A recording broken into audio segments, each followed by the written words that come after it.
Hello there, weary traveler, and welcome back to this cozy corner of history where we explore the stories that time tried to bury. Tonight, we're journeying to the fog-shrouded streets of Victorian London, where the simple act of falling unconscious could become your most terrifying nightmare, and why the same doctor who delivered babies in the morning might accidentally bury you alive by evening, all while following the best medical practices of the time.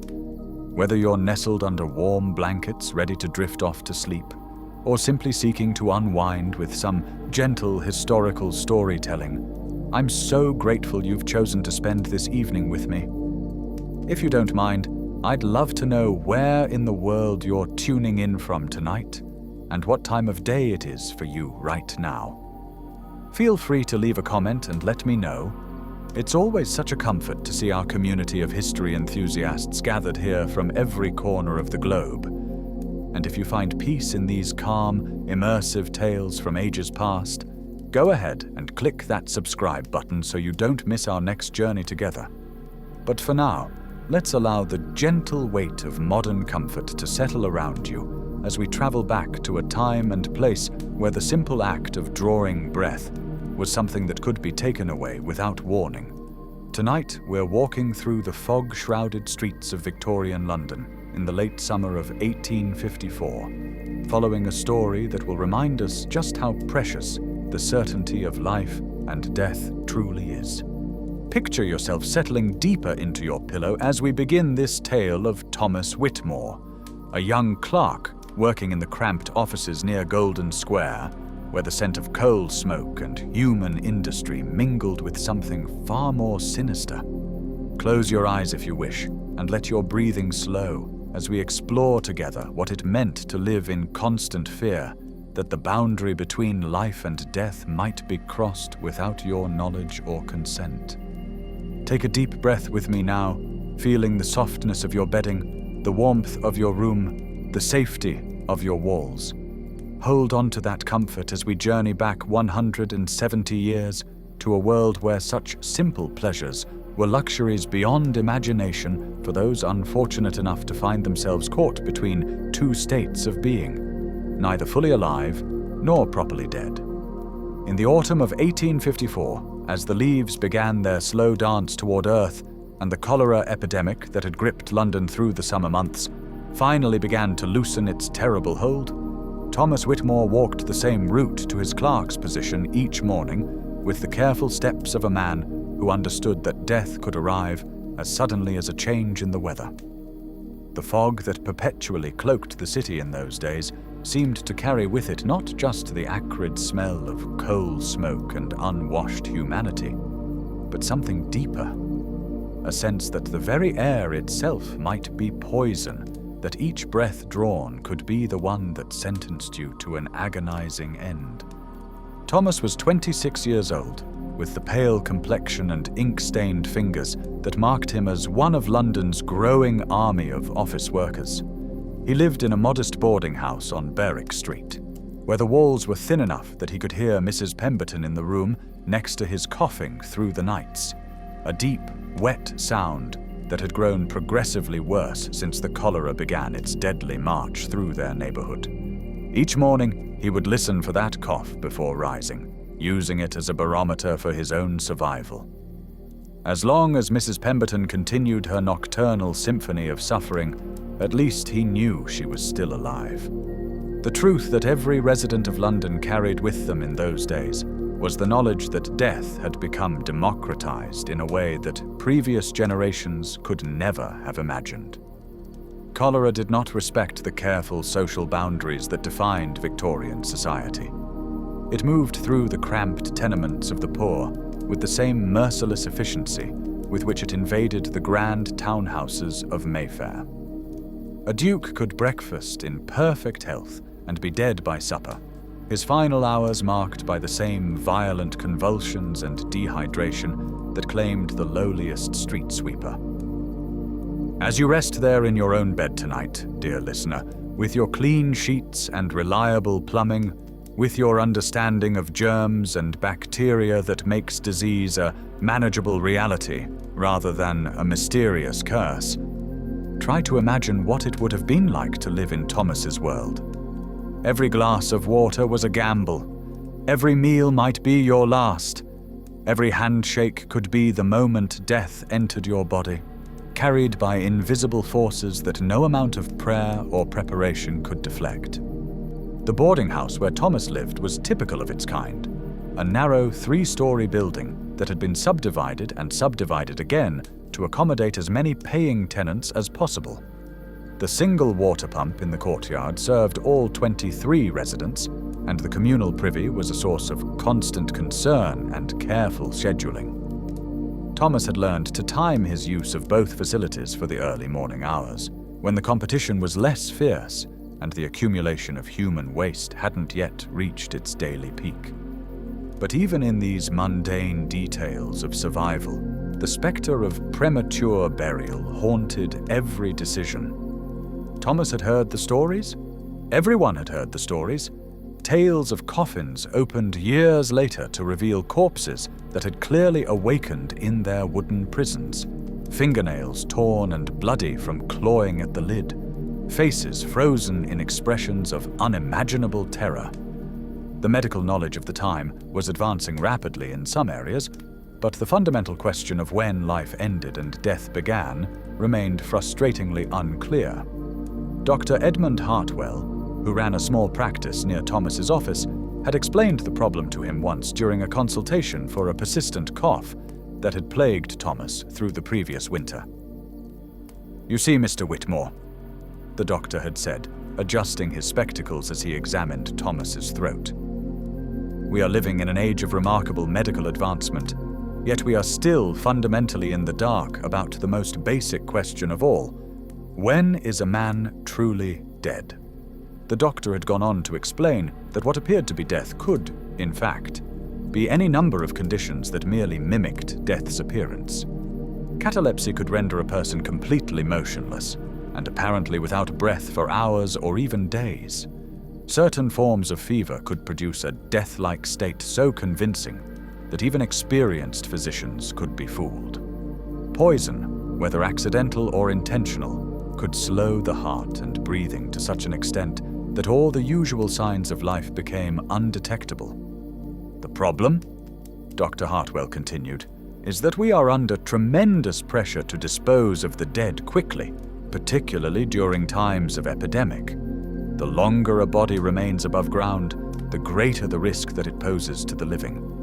Yet this very urgency means that we are often burying people within hours of their apparent death, sometimes before the process of putrefaction can provide us with definitive proof that life has truly ended.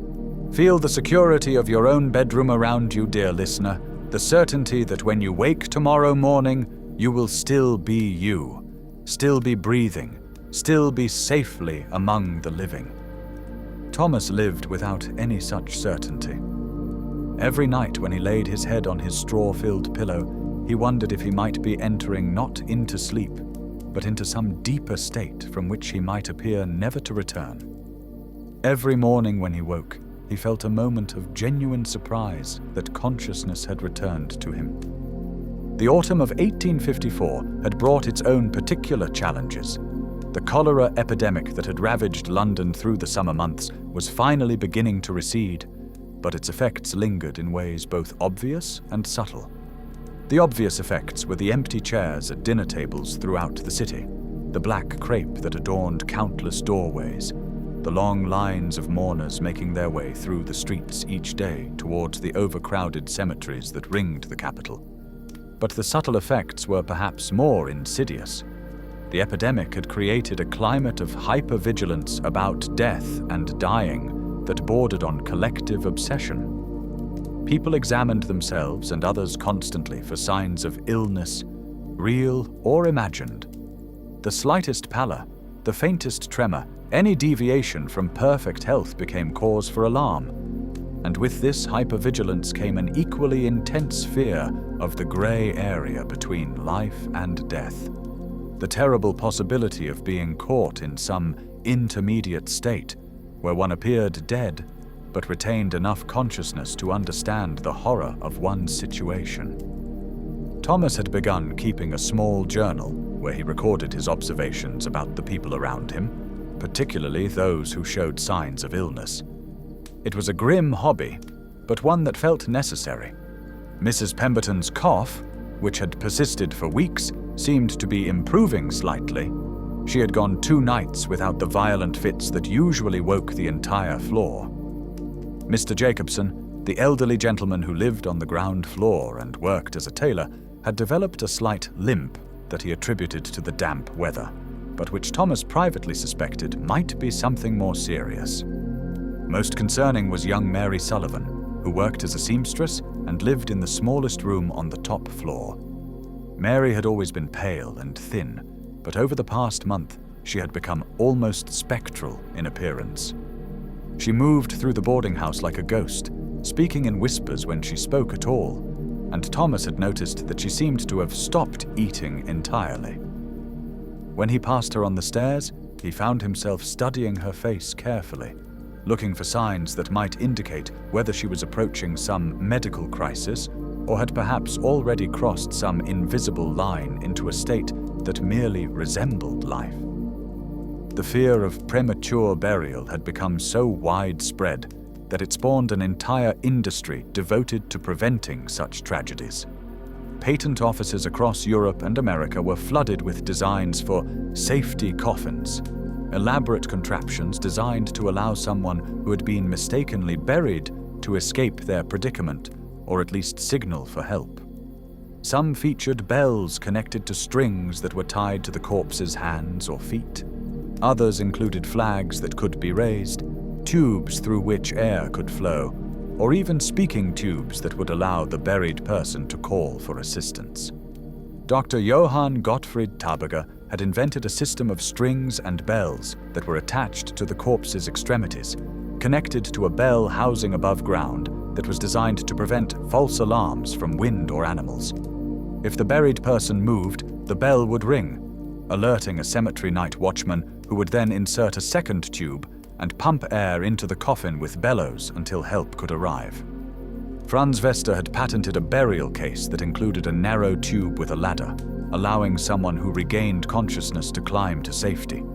If they were too weak to climb, they could pull a rope inside the coffin that would ring a bell above ground.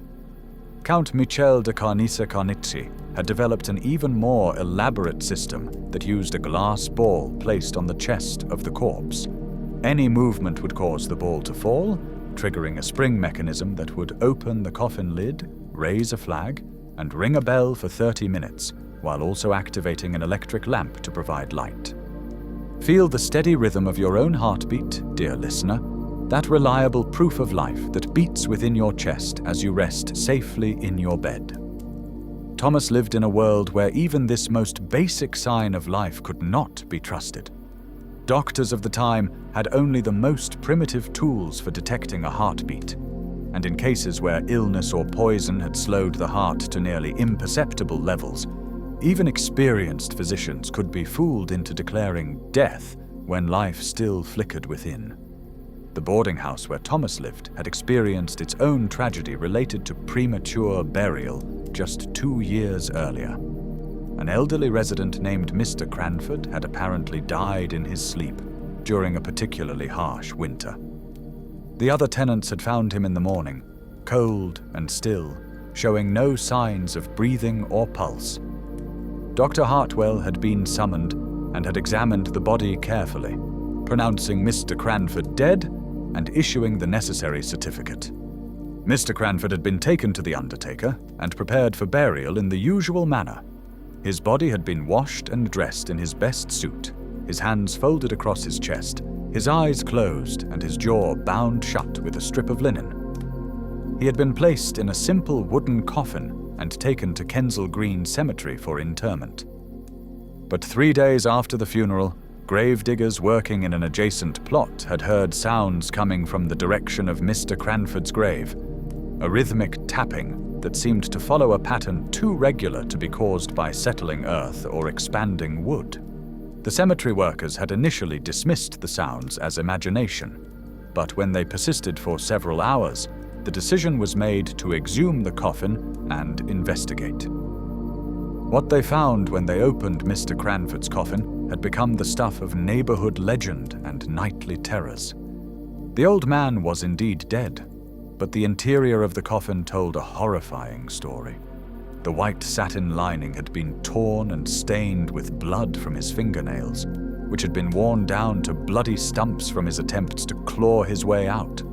His jaw binding had been torn away, and his mouth was open in what could only be described as a silent scream. Most horrifying of all, the wooden lid of the coffin bore deep scratch marks where he had tried desperately to escape his premature tomb. The discovery had sent shockwaves through the neighborhood and had prompted many of the boarding house residents to make detailed plans for their own eventual deaths. Mrs. Pemberton had written explicit instructions that her body was to be kept above ground for a full week before burial, regardless of the inconvenience or expense. Mr. Jacobson had saved money to purchase one of the new safety coffins, complete with a bell system and air tube. Thomas himself had begun carrying a small card in his pocket that read, "In the event of my apparent death, please wait 72 hours before burial and watch carefully for any signs of returning life." But as autumn deepened and the anniversary of Mr. Cranford's death approached, Thomas found himself wondering if even these precautions would be sufficient. The stories of premature burial seemed to multiply with each passing week, and each new tale was more horrifying than the last. There was the woman in Birmingham whose family had heard her calling for help from her grave, but had been unable to convince the cemetery authorities to dig her up until it was too late. There was the man in Manchester whose coffin had been found with both the bell rope and air tube blocked by the frantic movements of his final hours. Dr. Hartwell had tried to reassure Thomas during one of their conversations that such incidents were rare, that the medical profession was making rapid advances in determining the moment of death. "We are learning to test for signs of life with greater accuracy," the doctor had explained. "Some of my colleagues are experimenting with electrical stimulation, applying small shocks to the body to see if the muscles will respond. Others are using mirrors held close to the nose and mouth to detect even the faintest breath." But Thomas knew that these new methods were still experimental and far from foolproof. Moreover, they required time and careful attention, luxuries that were often unavailable during times of epidemic or when dealing with the deaths of the poor. The brutal reality was that most people who died in Victorian London received only the most cursory examination before being declared dead and prepared for burial. The economic pressures of death were as relentless as any disease.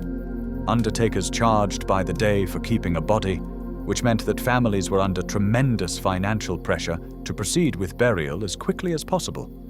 The longer a body remained in the undertaker's care, the more expensive the funeral became, and for working-class families like those in Thomas's boarding house, even a few extra days could mean the difference between a decent burial and a pauper's grave.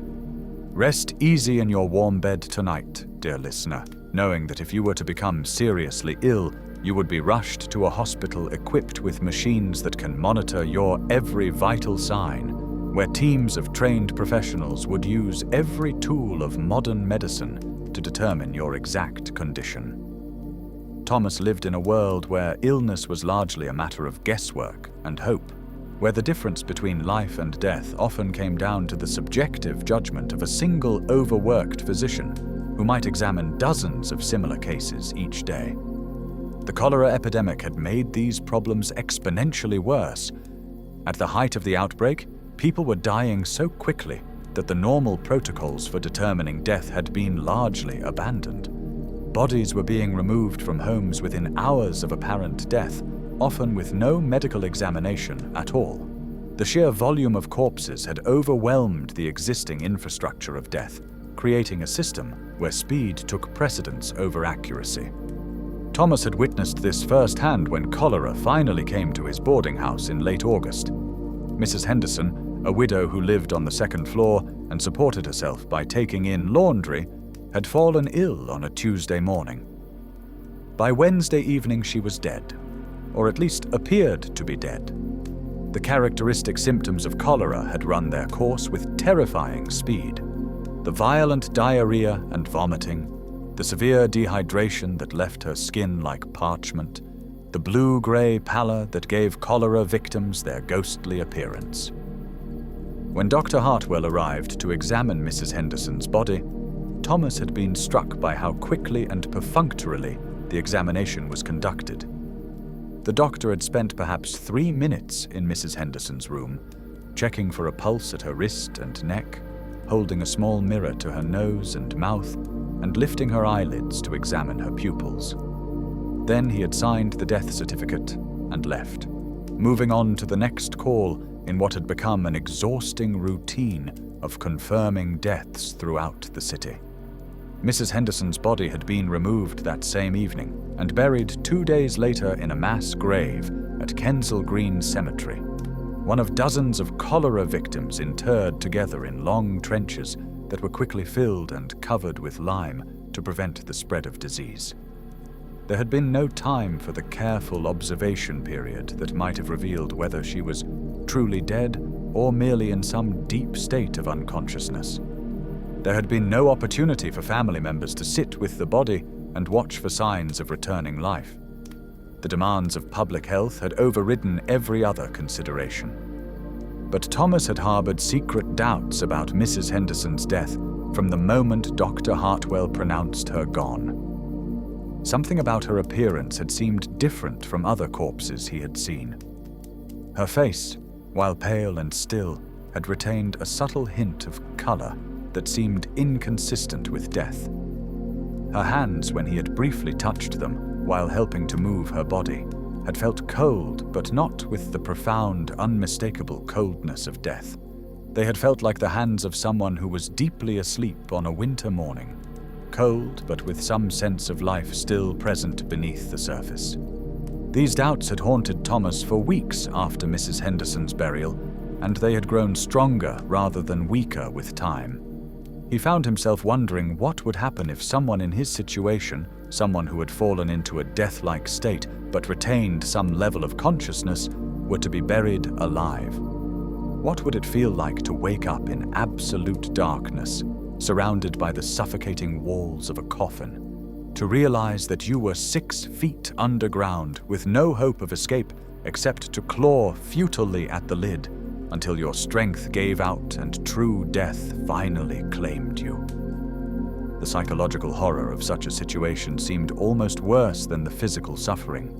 To wake up and realize not just that you were trapped, but that everyone you had ever loved believed you to be dead and gone. To know that your desperate struggles were taking place in complete isolation, that your final moments would be spent in a darkness and silence so absolute that they defied description.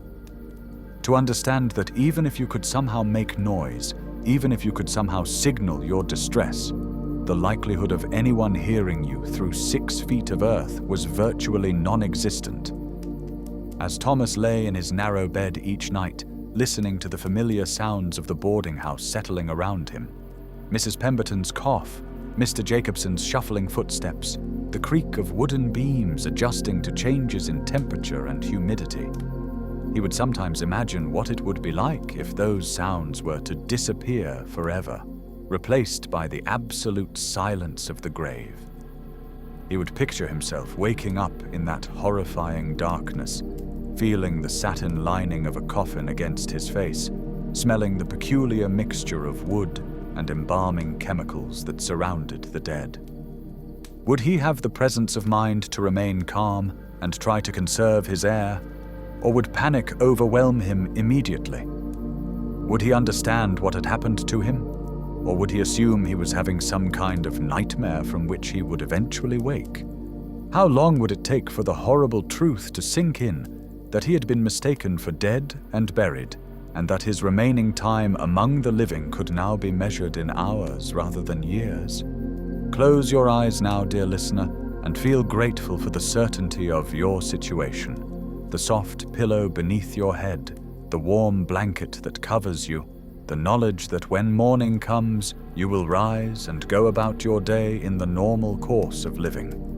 Thomas lived without such certainties in a world where the boundary between sleep and death was frighteningly thin, where medical science was advancing rapidly but still fell far short of providing reliable answers to life's most fundamental questions. The late summer of 1854 had been particularly brutal for London's poorest residents, as cholera moved through the city's most crowded neighborhoods with the relentless efficiency of a military campaign.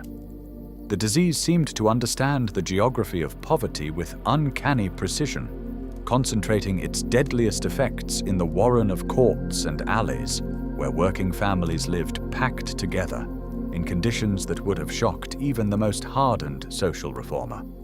Thomas's daily walk to his office took him through several of these affected areas, and each morning brought fresh evidence of the epidemic's continued advance. Black crepe appeared on more doors each day, marking households where death had made its most recent visit.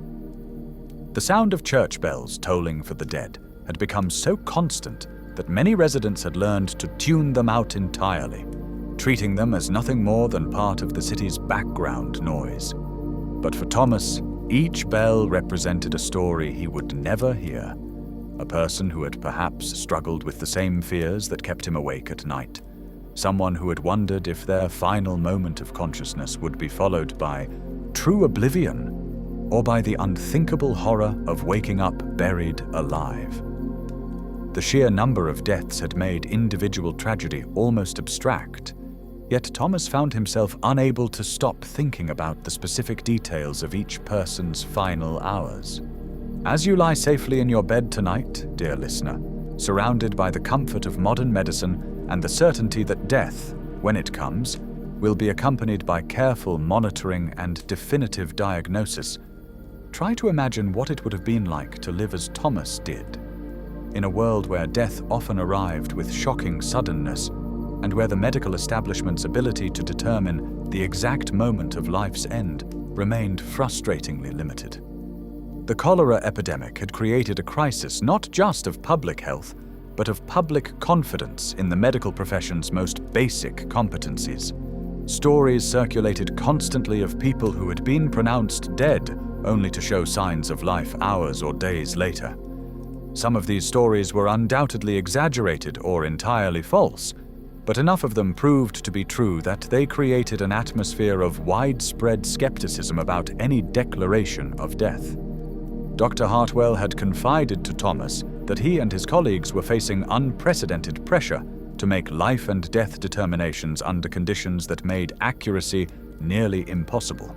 "We are examining dozens of bodies each day," the doctor had explained during one of their conversations. "The symptoms of cholera can be so severe that they create states that closely mimic death. The profound dehydration, the loss of pulse and respiration, the characteristic blue-gray coloration of the skin. Under normal circumstances, we would have the luxury of time to observe a body carefully, to wait for the unmistakable signs of putrefaction that provide absolute proof of death. But during an epidemic like this, such delays are simply not possible."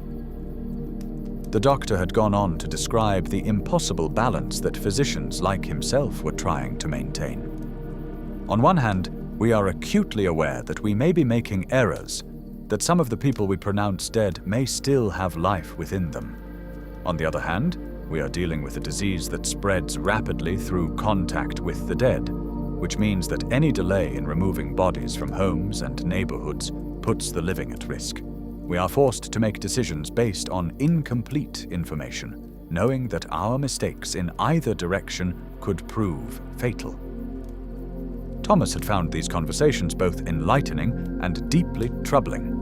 They confirmed his worst fears about the arbitrary nature of death determination during epidemic periods, while also helping him understand the impossible pressures faced by the medical professionals on whom everyone depended for guidance. Dr. Hartwell was clearly a conscientious physician who took his responsibilities seriously, yet even he admitted that the current system was fundamentally flawed. The boarding house where Thomas lived had become a microcosm of the larger challenges facing the city. Mrs. Pemberton's persistent cough had grown worse despite the apparently improving weather. and Thomas had begun to suspect that she might be in the early stages of consumption rather than suffering from the lingering effects of cholera exposure. Mr. Jacobson's limp had become more pronounced, and he had begun using a walking stick to navigate the stairs. Most concerning of all, young Mary Sullivan had continued her steady decline into what appeared to be a wasting illness of some kind. Mary's situation was particularly troubling because her symptoms didn't fit the pattern of any disease that Thomas recognized. She wasn't displaying the obvious signs of cholera, consumption, or typhoid fever. Instead, she seemed to be slowly fading away, as if life were simply leaking out of her a little more each day. Her voice had become so faint that it was often difficult to understand what she was saying. Her movements had grown increasingly slow and deliberate, as if each step required tremendous effort. Most unnervingly, she had developed a habit of staring off into space for long periods, as if she were seeing something that wasn't visible to anyone else. Thomas had begun to wonder if Mary might be suffering from some form of catalepsy or trance state that could eventually progress to a condition that would be indistinguishable from death. He had read accounts of such cases in the medical journals that Dr. Hartwell sometimes shared with him. Stories of people who fell into deep, unconscious states that could last for days or even weeks, during which their vital signs became so faint as to be undetectable. The thought that Mary might be approaching such a state filled Thomas with dread, not just for her sake, but for his own peace of mind.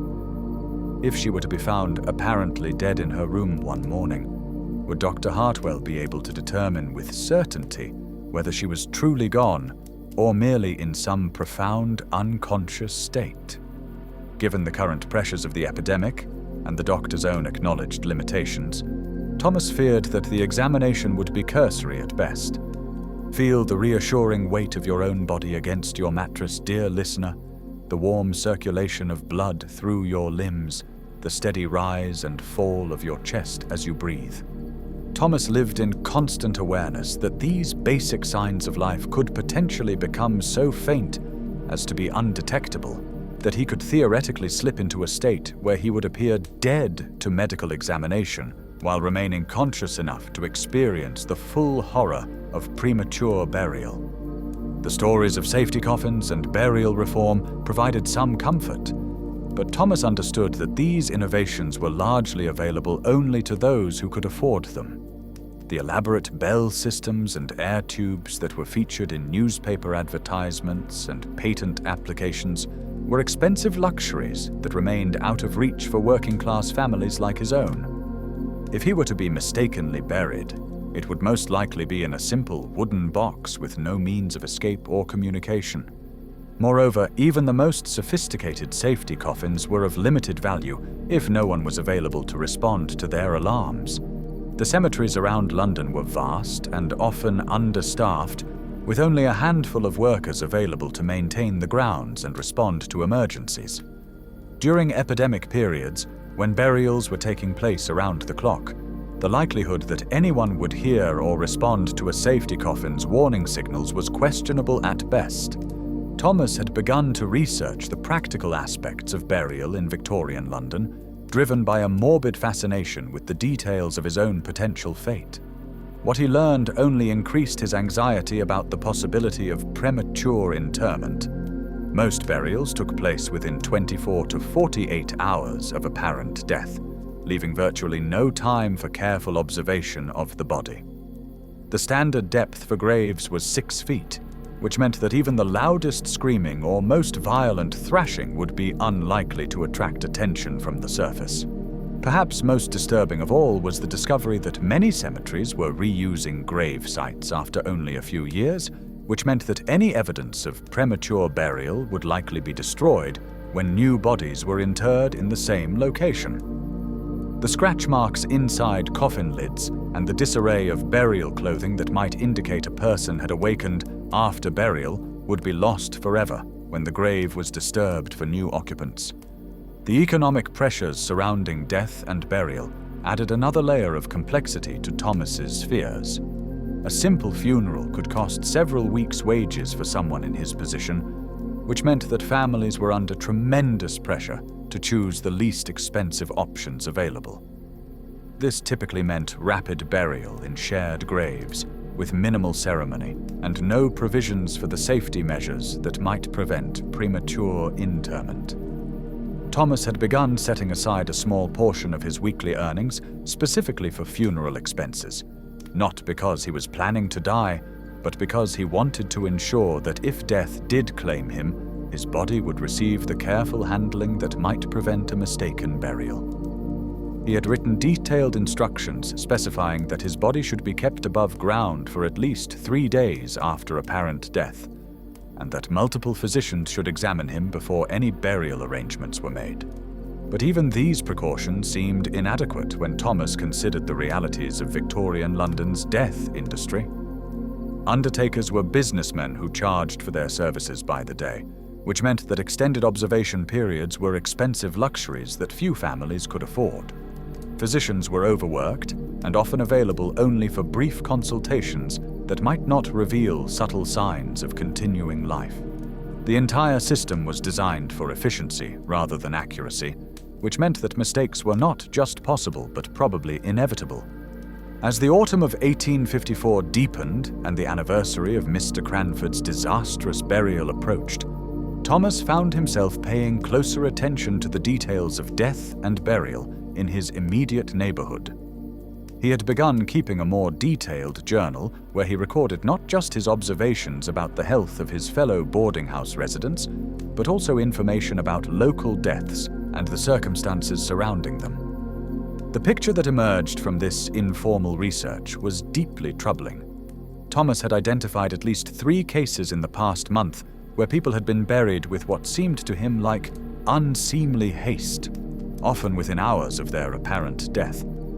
In each case, the families had cited financial concerns as the primary reason for proceeding quickly with burial arrangements, but Thomas suspected that there were also cultural factors at work, a desire to get the unpleasant business of death behind them as quickly as possible. Mrs. Patterson, who lived 2 streets over and had died apparently of cholera complications, had been buried less than 12 hours after her daughter found her unresponsive in bed.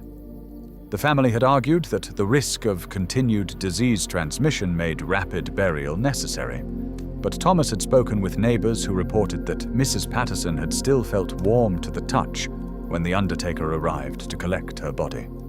Mr. Williams, an elderly carpenter who had been found dead in his workshop, had been pronounced deceased by a physician who admitted to Thomas that he had been unable to detect a pulse, but had not had time to conduct a more thorough examination. Mr. Williams had been buried the following day in a coffin that he had ironically built himself just months earlier, apparently never imagining that it might become his final resting place under such questionable circumstances. Most disturbing of all was the case of little Emma Foster, a 7-year-old girl who had apparently died of scarlet fever.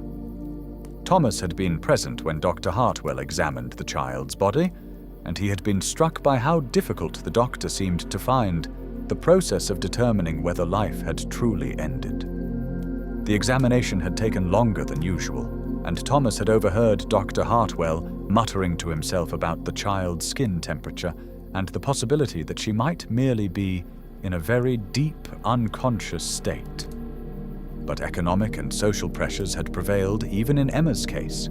Her parents were among the working poor, and they simply could not afford to pay for extended observation or additional medical consultations. Emma had been buried 3 days after her apparent death, and Thomas had found himself wondering if somewhere beneath the earth of Kensal Green Cemetery, a little girl might have awakened to find herself trapped in a darkness more complete than anything she had ever experienced. Let your mind rest easy tonight, dear listener, in the knowledge that such uncertainties are largely behind us, that the medical profession now possesses tools and knowledge that make premature burial virtually impossible. But try to imagine what it would have been like to live as Thomas did, surrounded by examples of death's arbitrary nature and the medical establishment's acknowledged limitations in determining when life had truly ended. The weight of these observations had begun to affect Thomas's daily life in ways both subtle and profound. He found himself studying his own reflection more carefully each morning, looking for any signs of illness that might presage a slide towards the grey area between life and death. He had begun checking his pulse multiple times throughout the day, timing his heartbeat against the clock in his office to ensure that it remained strong and regular. Most significantly, Thomas had started making detailed arrangements for his own eventual death, driven by the conviction that preparation was his only defense against the possibility of premature burial. He had written a will that included specific instructions for the handling of his body, stipulating that no burial should take place until at least 5 days after apparent death, and requiring that 2 independent physicians certify his demise.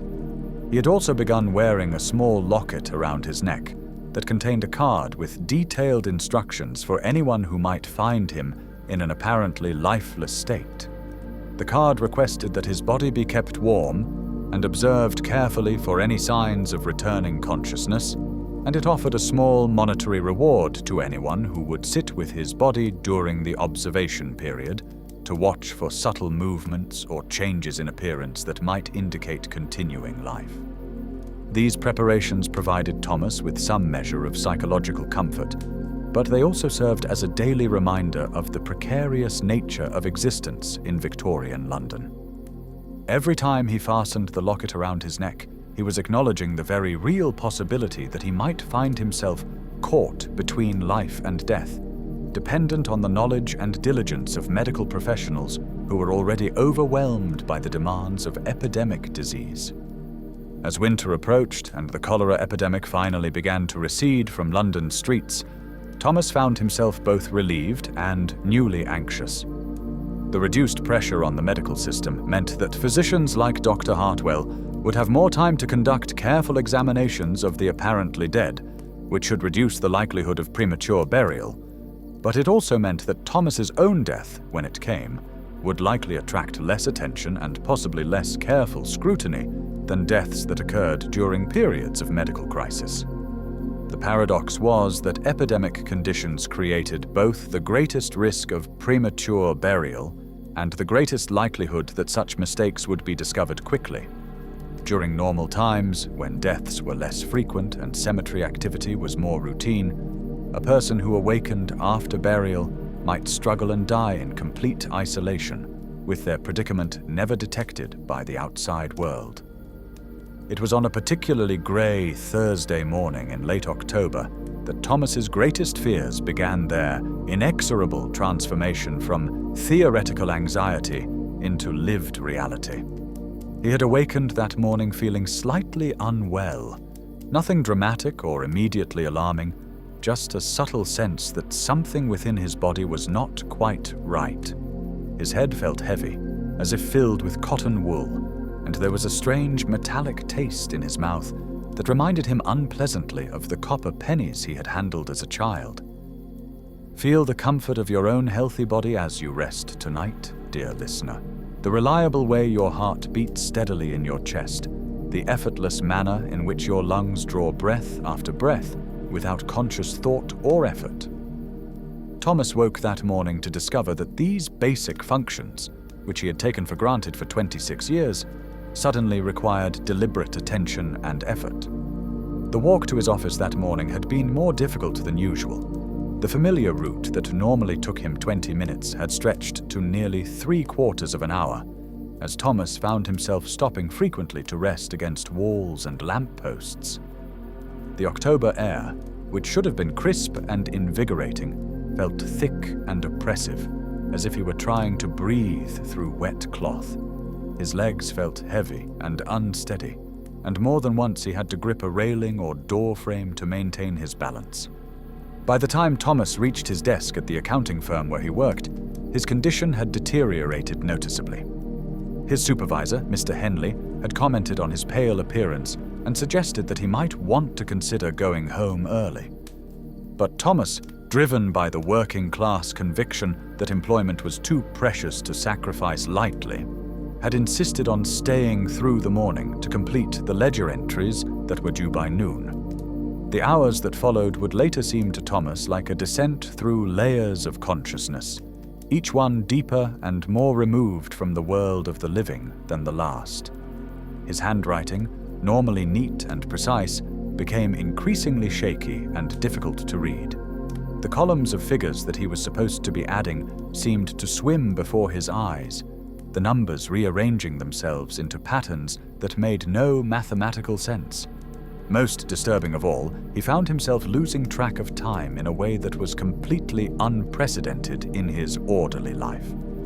It was during one of these temporal gaps that Thomas experienced what he would later recognize as his first brush with the state that medical professionals of the time called apparent death.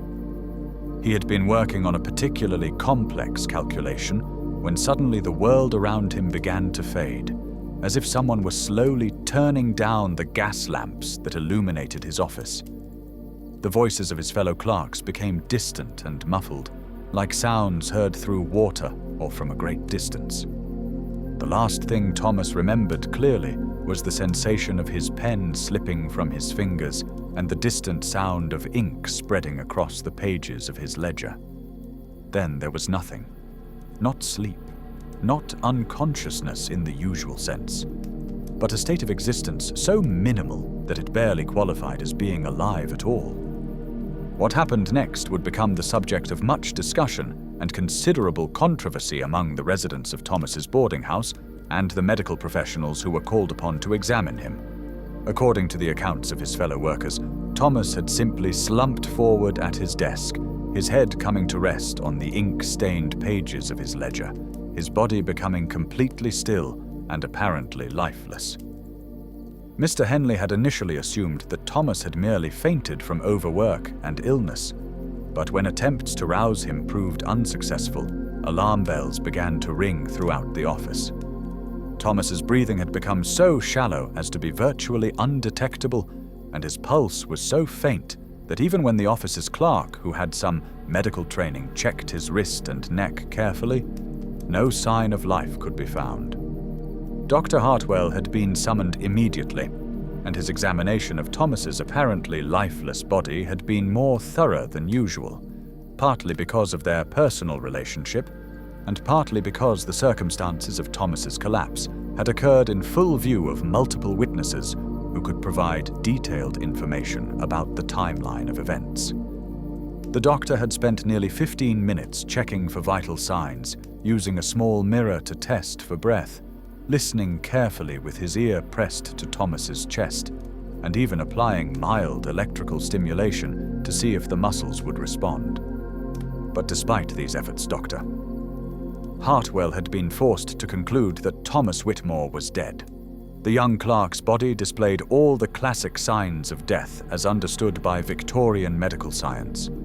No detectable pulse or breathing, no response to external stimuli, a gradual cooling of the skin, and the characteristic pale, waxy appearance that typically accompanied the departure of life from the human form.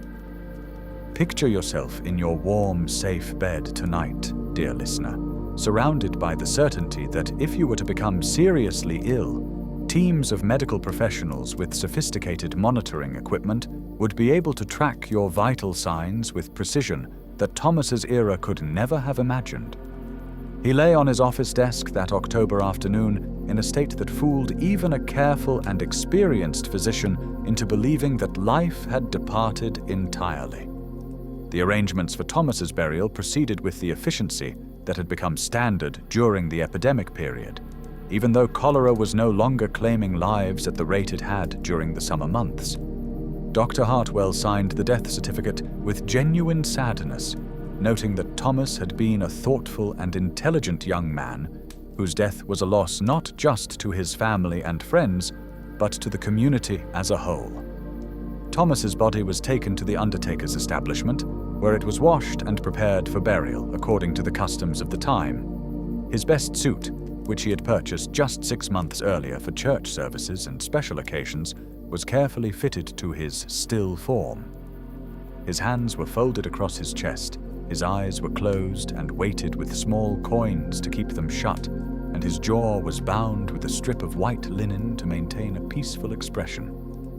The undertaker, Mr. Blackwood, was a professional who took pride in his work and treated each body with the dignity and respect that the deceased deserved.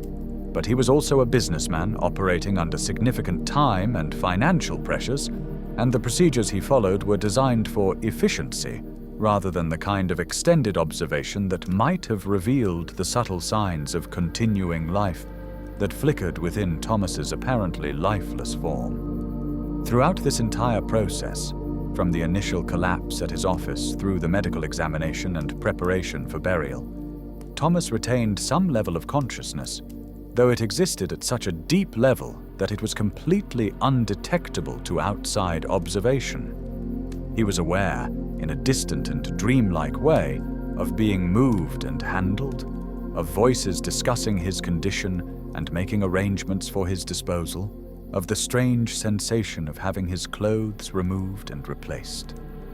But this awareness existed in a state so removed from normal consciousness that Thomas was unable to respond in any way that would indicate to the outside world that life still persisted within his body. It was as if he had become a prisoner within his own flesh, able to perceive what was happening around him, but completely powerless to communicate his continued existence to those who were making decisions about his fate.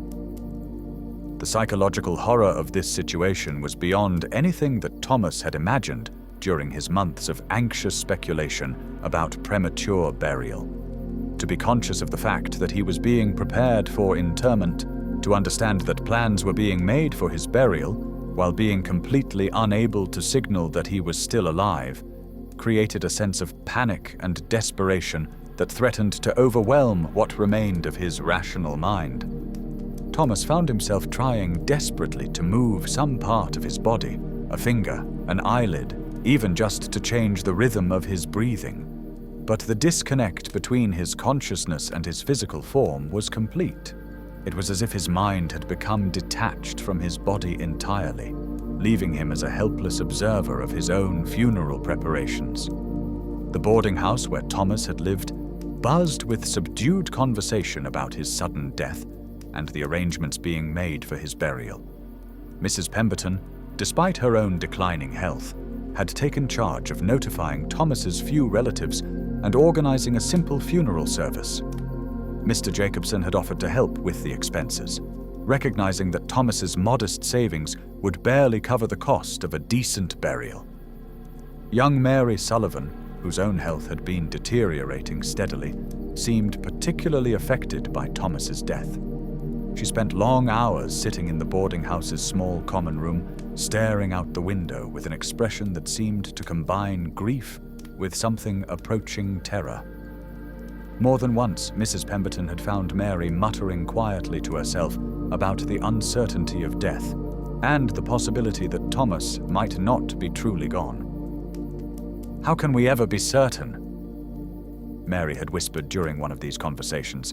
"How can we know that he's not still in there somewhere, trying to tell us that he's alive?" Her words had sent chills through the other residents, partly because they voiced fears that everyone had been harboring privately, and partly because Mary's own declining condition made her observations seem like harbingers of her own potential fate. Dr. Hartwell, meanwhile, had been wrestling with his own doubts about the accuracy of his diagnosis. Despite his years of experience and his careful examination of Thomas's body, something about the case bothered him in ways that he found difficult to articulate. Thomas had been young and previously healthy, and his sudden decline into apparent death didn't follow the typical pattern of any disease that the doctor could identify. Moreover, there had been something about Thomas's appearance that differed subtly from other corpses that Dr. Hartwell had examined. The young man's skin had retained a hint of warmth and color that seemed inconsistent with death, and there had been a quality to his stillness that felt more like very deep sleep than like the profound absence that typically characterized the dead. But medical science of the 1850s provided no reliable means for distinguishing between very deep unconsciousness and actual death, particularly in cases where the vital signs had become too faint to detect with the crude instruments available to physicians of the time. Dr. Hartwell had done everything that current medical knowledge required, and his conclusion that Thomas was dead had been reached through careful application of accepted diagnostic procedures. Rest peacefully tonight, dear listener, in the knowledge that the medical professionals who care for us today possess tools and understanding that make such diagnostic errors virtually impossible. Machines can detect the faintest heartbeat, measure brain activity with precision, and monitor every aspect of bodily function in ways that Victorian physicians could never have imagined. Thomas lay trapped in a state that fooled even careful medical examination, with no hope that his true condition would be recognized before it was too late. The decision was made to bury Thomas on Saturday morning, 3 days after his collapse at the office. This timeline was considered generous by the standards of the time, particularly for someone of Thomas's modest social standing. The delay would allow time for his relatives to travel to London for the service and would provide an opportunity for anyone who wished to pay their respects to visit the undertaker's establishment where his body lay in state. During these 3 days, Thomas's consciousness flickered in and out of awareness like a candle flame in a draught. Sometimes he was able to perceive conversations taking place around his body, the rustle of clothing as people approached to view him, the sound of coins being placed over his eyes, and the linen being adjusted around his jaw. At other times, he drifted into states so deep that all external stimuli disappeared entirely, leaving him suspended in a darkness that might have been sleep or might have been something much closer to actual death.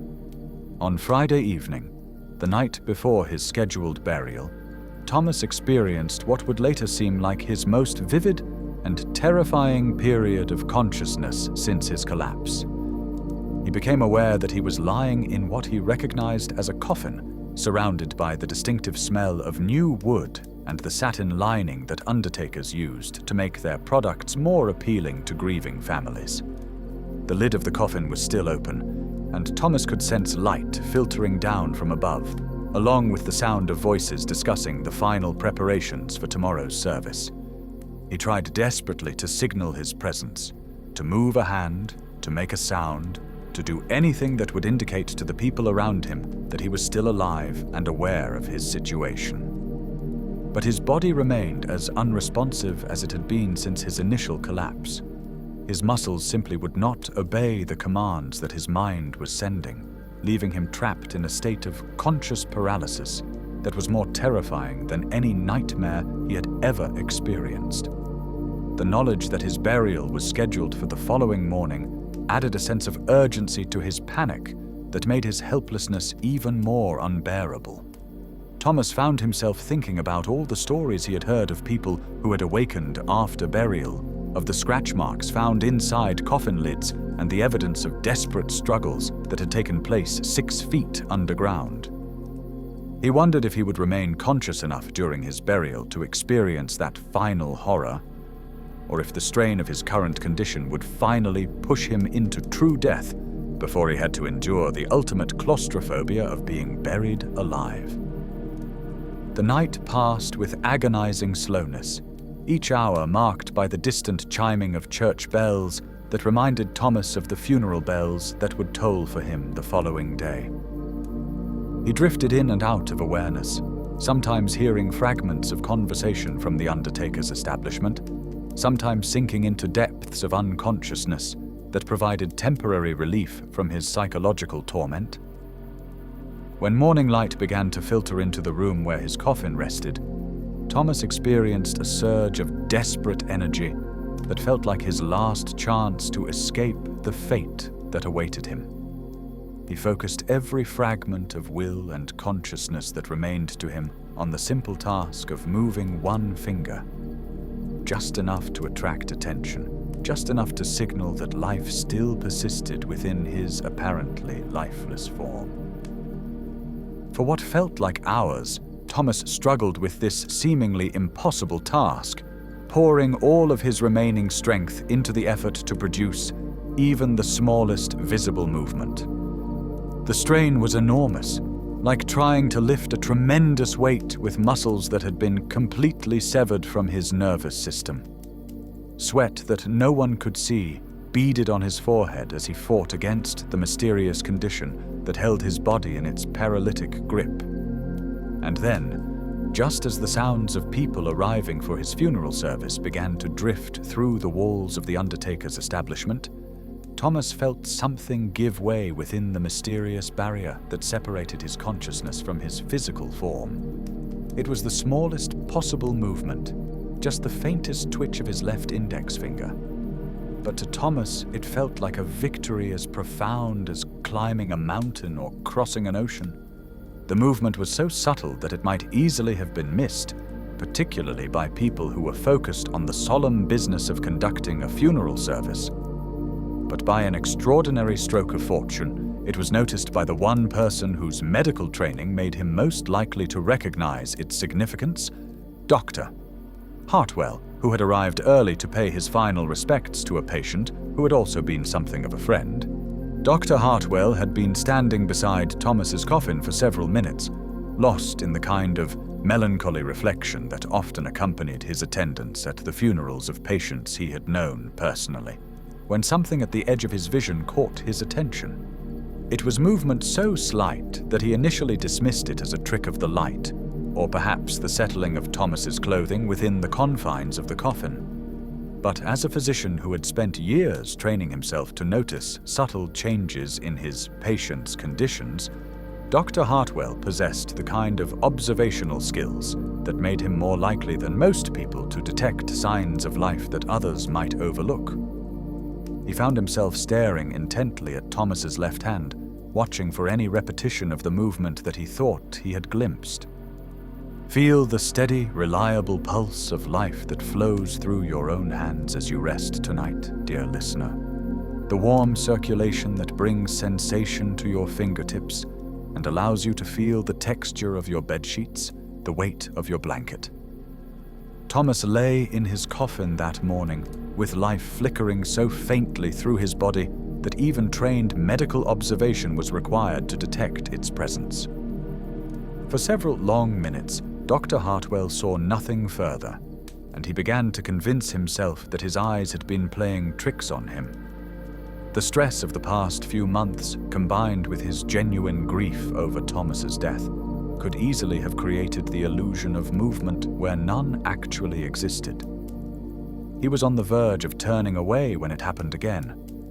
The unmistakable twitch of Thomas's index finger. Subtle, but definitely real.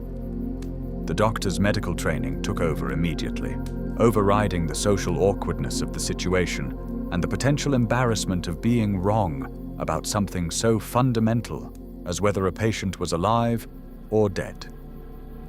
He leaned closer to the coffin and began conducting the same kind of examination that he had performed 3 days earlier, but this time with the advantage of knowing exactly what to look for.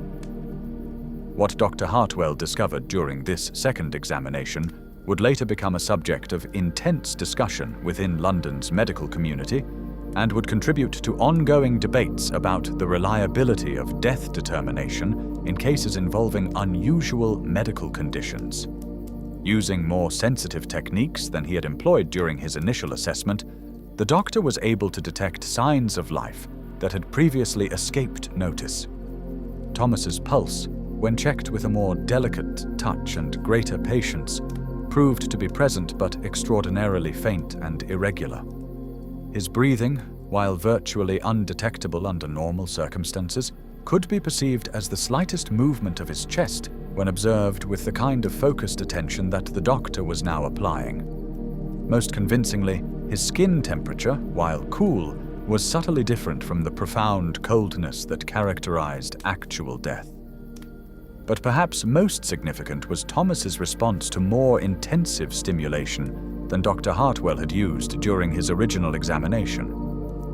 When the doctor applied pressure to certain nerve points and used mild electrical stimulation from a small battery-powered device that he carried for testing muscle response, Thomas's body showed reactions that were inconsistent with death, even though they were too subtle to indicate normal consciousness. The realization that Thomas was alive, trapped in some profound, unconscious state, but definitely alive, sent shockwaves through the small group of mourners who had gathered for his funeral service. Mrs. Pemberton became so overcome with emotion that she had to be helped to a chair, torn between relief that Thomas had been spared and horror at how close he had come to being buried alive. Mr. Jacobson, practical as always, immediately began making arrangements to cancel the burial and transport Thomas to a location where he could receive proper medical care. Young Mary Sullivan's reaction was perhaps the most intense of all. She had been standing at the back of the room, pale and withdrawn as always, but when Dr. Hartwell announced that Thomas was still alive, she let out a cry that was part relief and part terror. "I knew it!" she whispered, her voice barely audible, but carrying a conviction that chilled everyone who heard it. "I knew he wasn't really gone. How many others?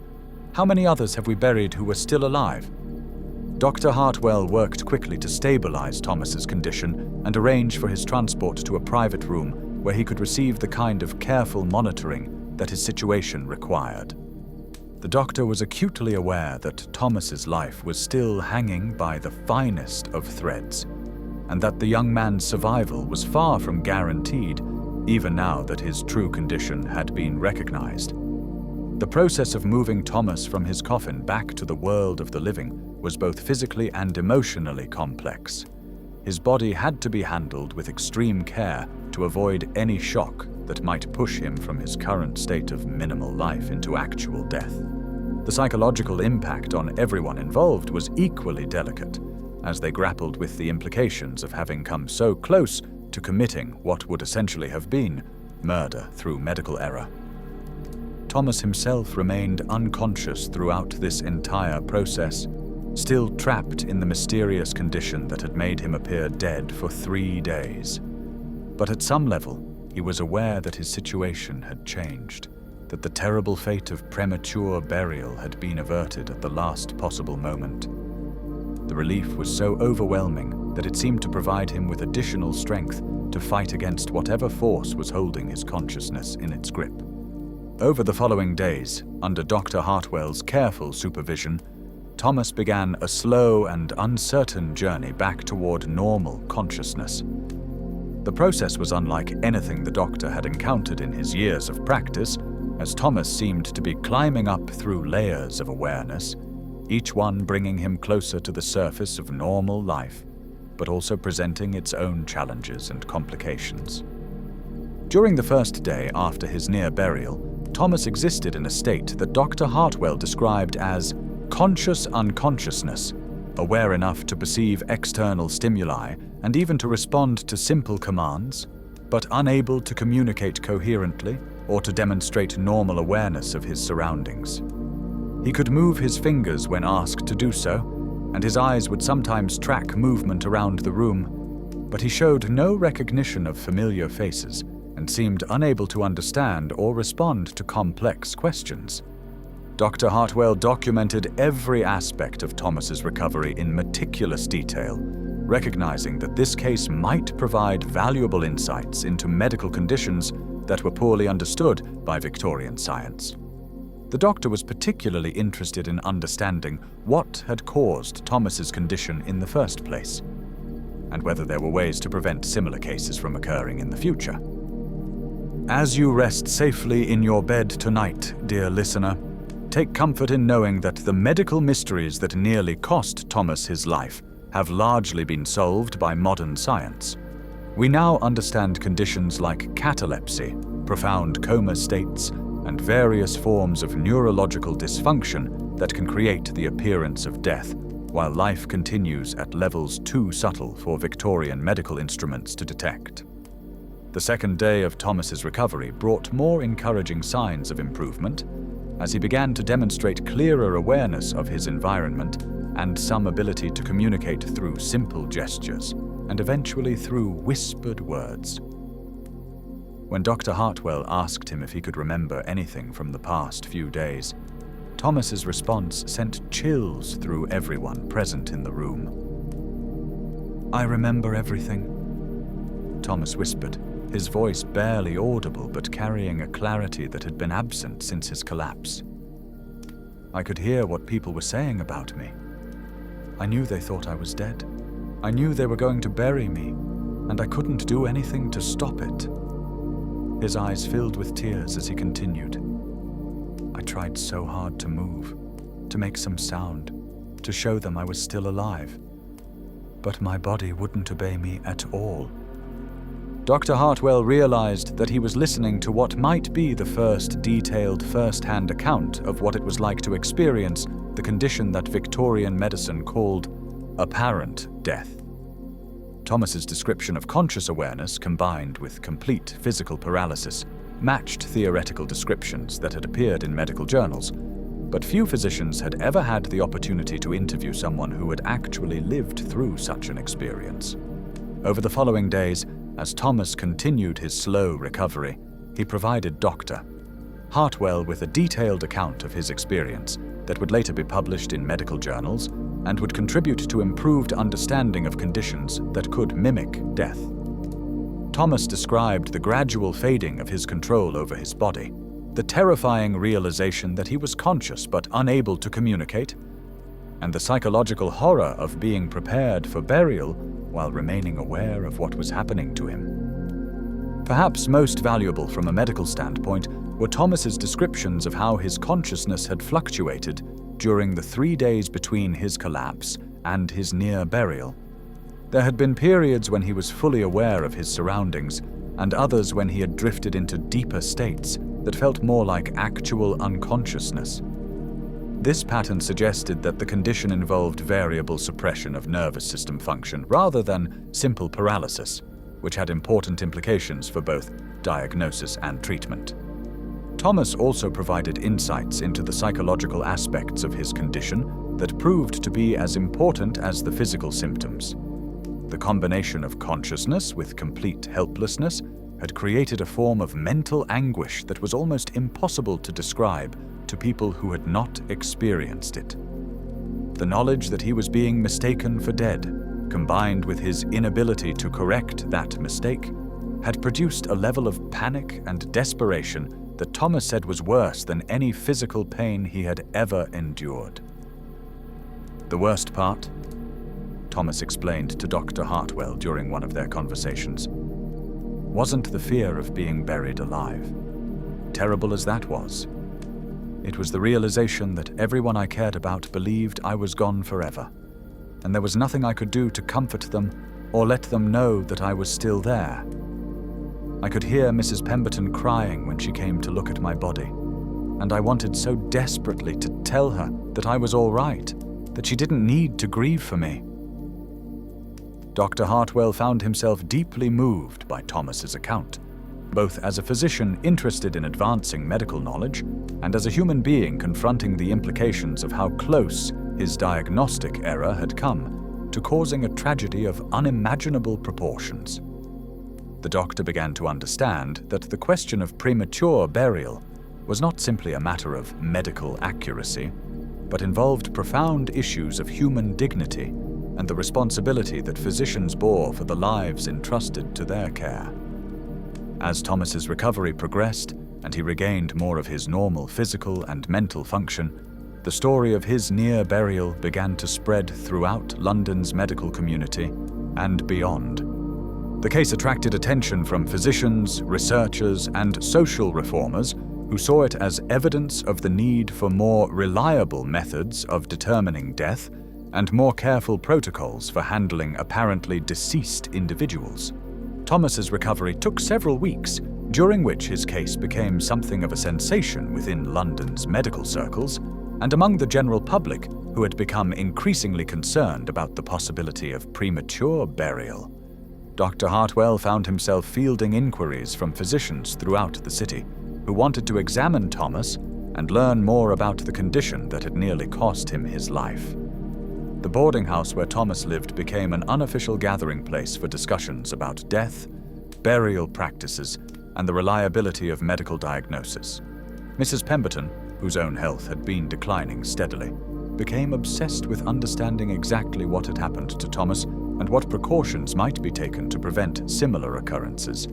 She began insisting that Dr. Hartwell examine her daily, checking for any signs that she might be developing the mysterious condition that had nearly claimed Thomas's life. Young Mary Sullivan, whose own declining health had been a source of concern for months, seemed particularly affected by Thomas's experience. She spent hours sitting with him during his recovery, asking detailed questions about what he had felt and perceived during his period of apparent death. Her questions showed an understanding of the psychological aspects of the condition that surprised both Thomas and Dr. Hartwell, as if she possessed some intuitive knowledge of what such an experience might entail. "Were you afraid?" Mary asked during one of these conversations, her voice barely above a whisper. "When you realized what was happening to you, when you understood that everyone thought you were dead, were you terrified?" Thomas considered the question carefully before responding. "Yes, I was afraid," he admitted. "But it wasn't the kind of fear you might expect. It wasn't fear of dying. I thought I was already dead, or at least dying. It was fear of being alone, of being trapped inside myself with no way to reach out to the people I cared about. It was the fear that my last experience of being alive would be watching my own funeral preparations." Mary nodded, as if his answer confirmed something she had been thinking about. "I have dreams like that sometimes," she said quietly. "Dreams where I'm trying to call out to people, but no sound comes from my mouth. Dreams where I'm watching everything happen around me, but I can't make anyone see that I'm there." These conversations between Thomas and Mary became increasingly frequent and intense as Thomas's physical recovery progressed and Mary's own condition continued to deteriorate. Dr. Hartwell, who had been monitoring Mary's health with growing concern, began to suspect that she might be developing symptoms similar to those that had affected Thomas, though her decline was more gradual and seemed to involve different underlying causes. The possibility that the boarding house might be experiencing some kind of epidemic of unusual medical conditions prompted Dr. Hartwell to expand his investigation beyond Thomas's individual case. He began conducting more thorough examinations of all the boarding house residents, looking for any signs of the nervous system dysfunction that seemed to be associated with the apparent death syndrome that Thomas had experienced. What the doctor discovered during these examinations was both troubling and enlightening. Several of the residents showed subtle signs of neurological problems that might, under certain circumstances, progress to the kind of profound unconscious state that had nearly cost Thomas his life. Mrs. Pemberton's persistent cough was accompanied by occasional episodes of confusion and disorientation that suggested possible brain involvement in her illness.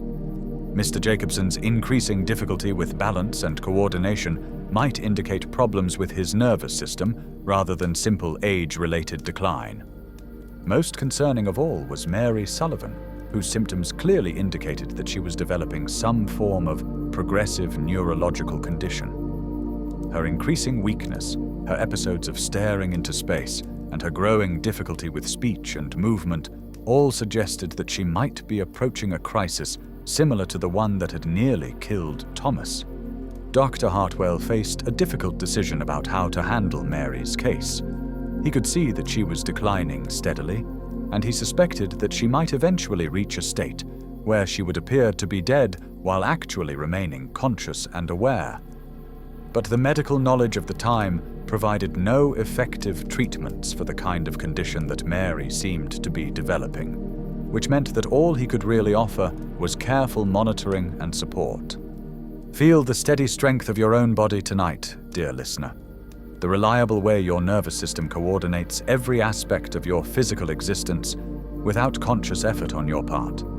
Thomas and Mary lived in a time when such basic biological functions could fail in mysterious ways that medical science was powerless to prevent or treat.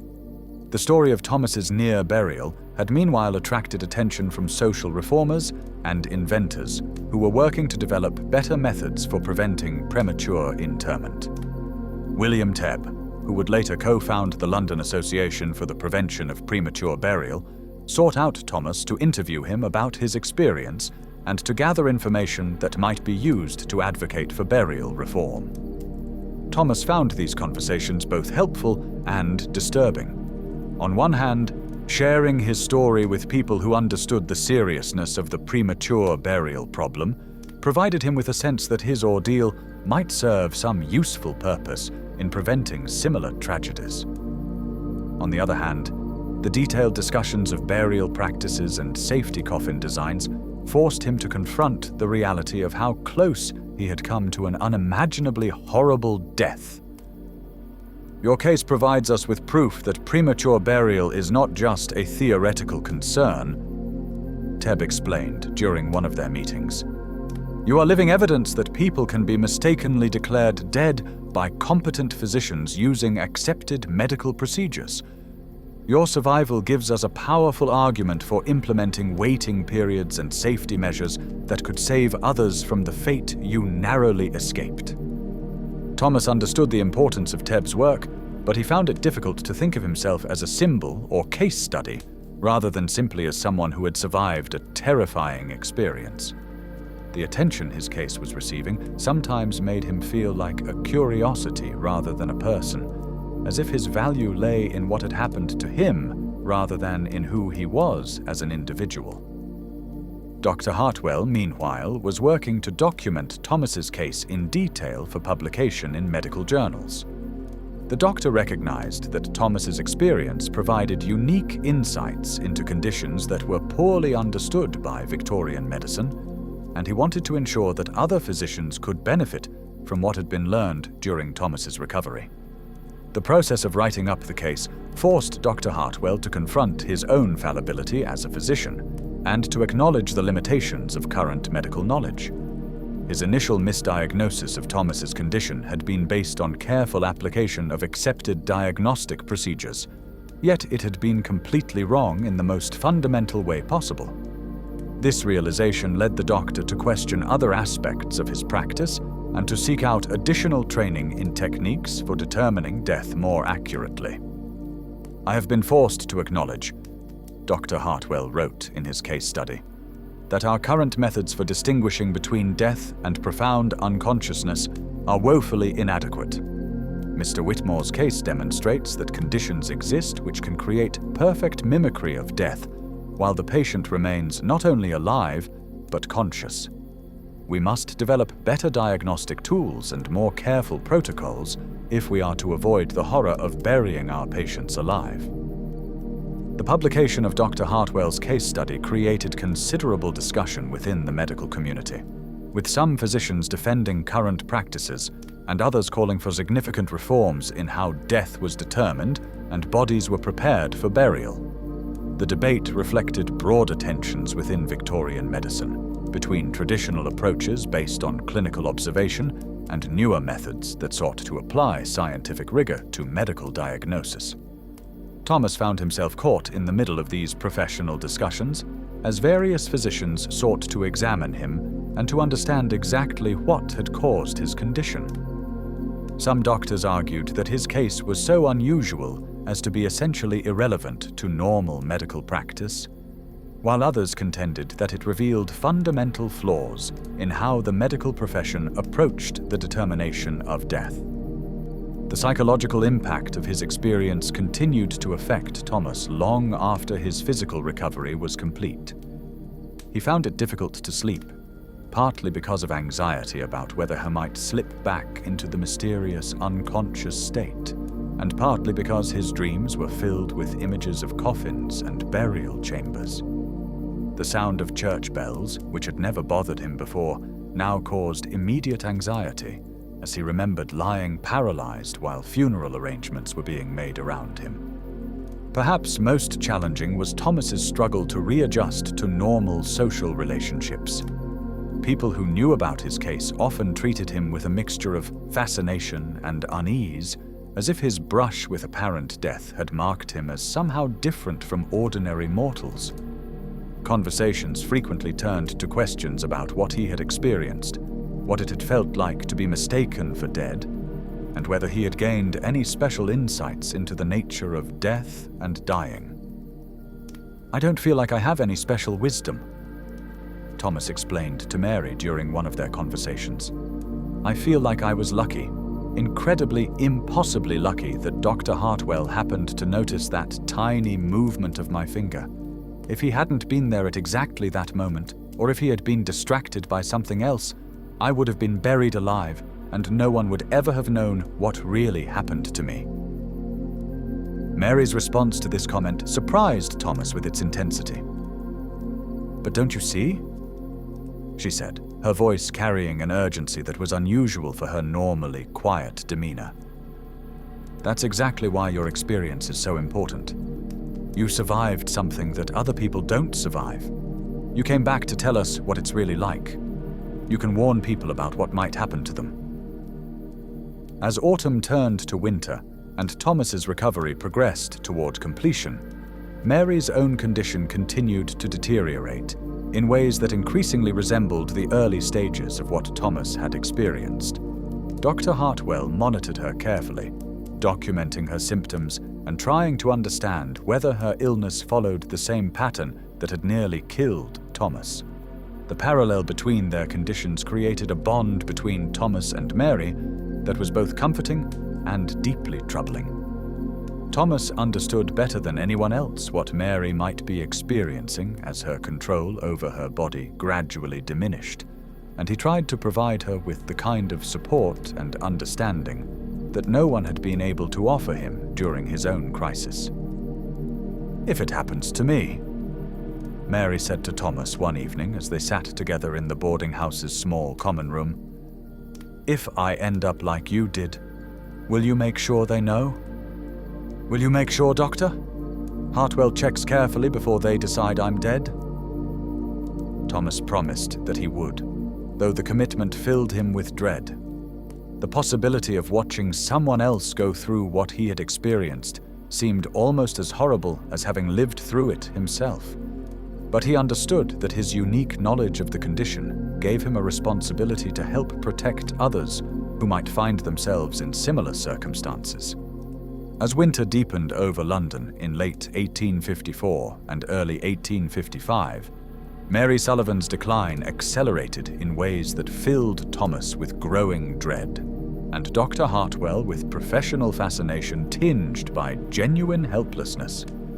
Mary's symptoms followed a pattern that was hauntingly similar to Thomas's own experience, yet different enough to suggest that the underlying condition might manifest in various ways depending on the individual patient's constitution and circumstances. The progression of Mary's illness unfolded with the slow inevitability of a tragedy that everyone could see approaching, but no one possessed the knowledge or tools to prevent. Her voice, already weak for months, faded to barely a whisper that required intense concentration to understand.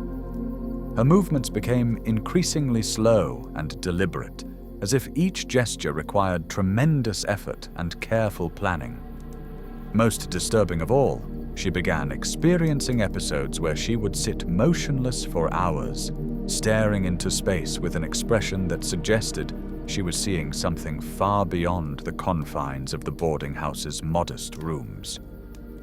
During these episodes, Mary remained responsive to direct questions and physical contact, but her responses were delayed and seemed to come from a great distance, as if she was speaking from the bottom of a deep well. Dr. Hartwell conducted numerous examinations during these periods, testing her reflexes, checking her pulse and breathing, and trying to understand exactly what was happening to her nervous system. "It's as if she's practicing for death," Mrs. Pemberton observed with characteristic directness during one of the conversations that had become a regular feature of life in the boarding house. "Each day she seems a little further away from us, a little closer to whatever place Thomas visited during his ordeal." Thomas found these observations both perceptive and deeply unsettling. He could see in Mary's gradual withdrawal from normal consciousness an echo of his own experience, but watching it happen to someone else provided him with a perspective on the condition that his own involvement had made impossible to achieve. From the outside, Mary's decline looked like a slow-motion drowning, as if she were sinking gradually beneath the surface of consciousness, while occasionally breaking through to gasp for air in the world of the living. Feel the reliable connection between your mind and body as you rest tonight, dear listener. The effortless way your thoughts translate into movement, your intentions into action. Mary lived through weeks of watching that fundamental connection grow weaker each day, knowing that she was approaching the same terrifying threshold that Thomas had crossed and somehow managed to return from. Dr. Hartwell had begun keeping detailed records of Mary's condition, partly because he hoped to identify early warning signs that might help prevent her from reaching the same crisis point that had nearly killed Thomas, and partly because he recognized that her case might provide valuable insights into a medical phenomenon that remained poorly understood despite Thomas's survival and recovery. The doctor's examinations revealed a complex pattern of neurological dysfunction that seemed to involve multiple systems within Mary's body. Her reflexes were becoming increasingly weak and delayed. Her coordination was deteriorating steadily. And most concerning of all, her ability to regulate basic bodily functions like heart rate and breathing was showing signs of significant impairment. What we're observing, Dr. Hartwell explained to Thomas during one of their regular discussions about Mary's condition, appears to be a progressive failure of the nervous system's ability to maintain normal communication between the brain and the rest of the body. In your case, this failure occurred suddenly and completely, creating the appearance of death while your consciousness remained largely intact. Miss Sullivan's condition is developing more gradually, which may actually make it more dangerous in some ways. The doctor went on to explain that the gradual nature of Mary's decline meant that she was likely to reach a point where her vital signs became too faint to detect using available medical instruments. But unlike Thomas's case, there might be no sudden crisis that would prompt immediate medical attention. She could theoretically slip into apparent death during her sleep, or during one of her increasingly frequent periods of withdrawal from normal consciousness, and her condition might not be discovered until it was too late to revive her. This possibility filled Thomas with a sense of urgent responsibility that sometimes threatened to overwhelm him. He found himself watching Mary constantly, checking on her throughout the day and night, looking for any signs that she might be approaching the crisis that had nearly cost him his life. The other residents of the boarding house had begun to rely on Thomas's unique understanding of the condition to help them monitor Mary's status and determine when medical intervention might be necessary. Thomas's vigilance was rewarded, or perhaps cursed, on a bitter February morning when he discovered Mary in her small room, apparently unconscious and unresponsive. She was lying on her narrow bed, fully clothed, as if she had simply sat down for a moment and then gradually slipped into unconsciousness without any dramatic collapse or obvious medical crisis. The scene was eerily reminiscent of Thomas's own experience several months earlier, but with subtle differences that reflected the distinct way Mary's condition had developed. Unlike Thomas, who had collapsed suddenly at his office desk, Mary appeared to have simply faded away gradually, like a candle burning down to nothing. Her breathing was so shallow as to be virtually undetectable, her pulse so faint that even Thomas, who knew exactly what to look for, had difficulty finding it. Dr. Hartwell arrived within minutes of being summoned, and his examination of Mary's apparently lifeless body was far more thorough and sophisticated than the procedures that had been available during the height of the cholera epidemic. The doctor had spent considerable time since Thomas's near-burial researching improved methods for determining death, and he applied these new techniques with meticulous care. What Dr. Hartwell discovered during this examination provided both hope and profound concern. Mary was definitely alive, but her vital signs were even fainter than Thomas's had been during his crisis. Her condition appeared to be more advanced than his had been, suggesting that she might be in greater danger of actual death even if her apparent death was recognized and treated appropriately. "She's still with us," Dr. Hartwell announced after completing his examination. "But barely. Whatever is causing this condition has progressed further in her case than it did in Mr. Whitmore's. We may be dealing with actual neurological damage rather than temporary dysfunction." The implications of this assessment were sobering for everyone involved. Thomas's recovery had been relatively complete, with no apparent lasting effects from his ordeal beyond the psychological trauma of having experienced conscious paralysis. But Mary's condition might represent irreversible damage to her nervous system, which could mean that even if she survived her current crisis, she might never return to normal consciousness. Thomas insisted on staying with Mary throughout the critical period that followed, partly because his experience made him uniquely qualified to recognize subtle signs of consciousness that medical examination might miss, and partly because he felt an overwhelming responsibility to ensure that she received the kind of careful attention that had saved his own life. During the long hours of sitting beside Mary's bed, watching for any sign that consciousness might be returning to her apparently lifeless form, Thomas found himself reflecting on the broader implications of what they had both experienced. The condition that had nearly killed him and was now threatening Mary represented a kind of medical purgatory, a state between life and death that challenged fundamental assumptions about the nature of human existence. "If she can hear me," Thomas whispered to Dr. Hartwell during one of their bedside conferences. "If she's aware of what's happening like I was, then she must be terrified. She knows what this condition is like because I told her about it. She knows how close she is to being mistaken for dead and buried alive." Dr. Hartwell nodded gravely. "That's one of the most disturbing aspects of this entire situation. Miss Sullivan has the disadvantage of knowing exactly what she might be experiencing, which could make the psychological impact even worse than what you endured." The vigil beside Mary's bed stretched into days, with Thomas, Dr. Hartwell, and the other boarding house residents taking turns watching for any signs of returning consciousness. Mrs. Pemberton, despite her own declining health, insisted on helping with the watch, bringing tea and simple meals to those who were sitting with Mary and offering prayers for her recovery.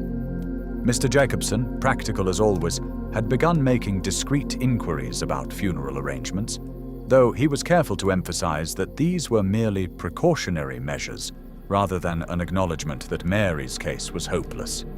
The old tailor understood better than most how quickly circumstances could change in cases involving serious illness, and he wanted to ensure that if the worst happened, Mary would receive a decent burial regardless of her limited financial resources.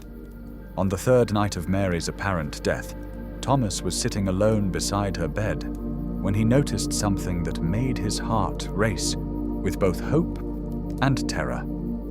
It was the faintest possible movement of her eyelids, so subtle that he initially thought he might be imagining it, but persistent enough that he became convinced it was real.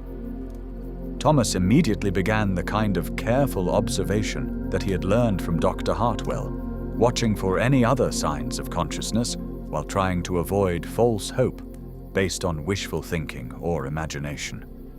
Over the course of the next hour, he detected what appeared to be slight changes in Mary's breathing pattern, and possibly even the faintest response to his voice when he spoke her name softly. When Dr. Hartwell arrived the following morning, Thomas's careful documentation of these subtle signs provided the doctor with valuable information for conducting a more targeted examination.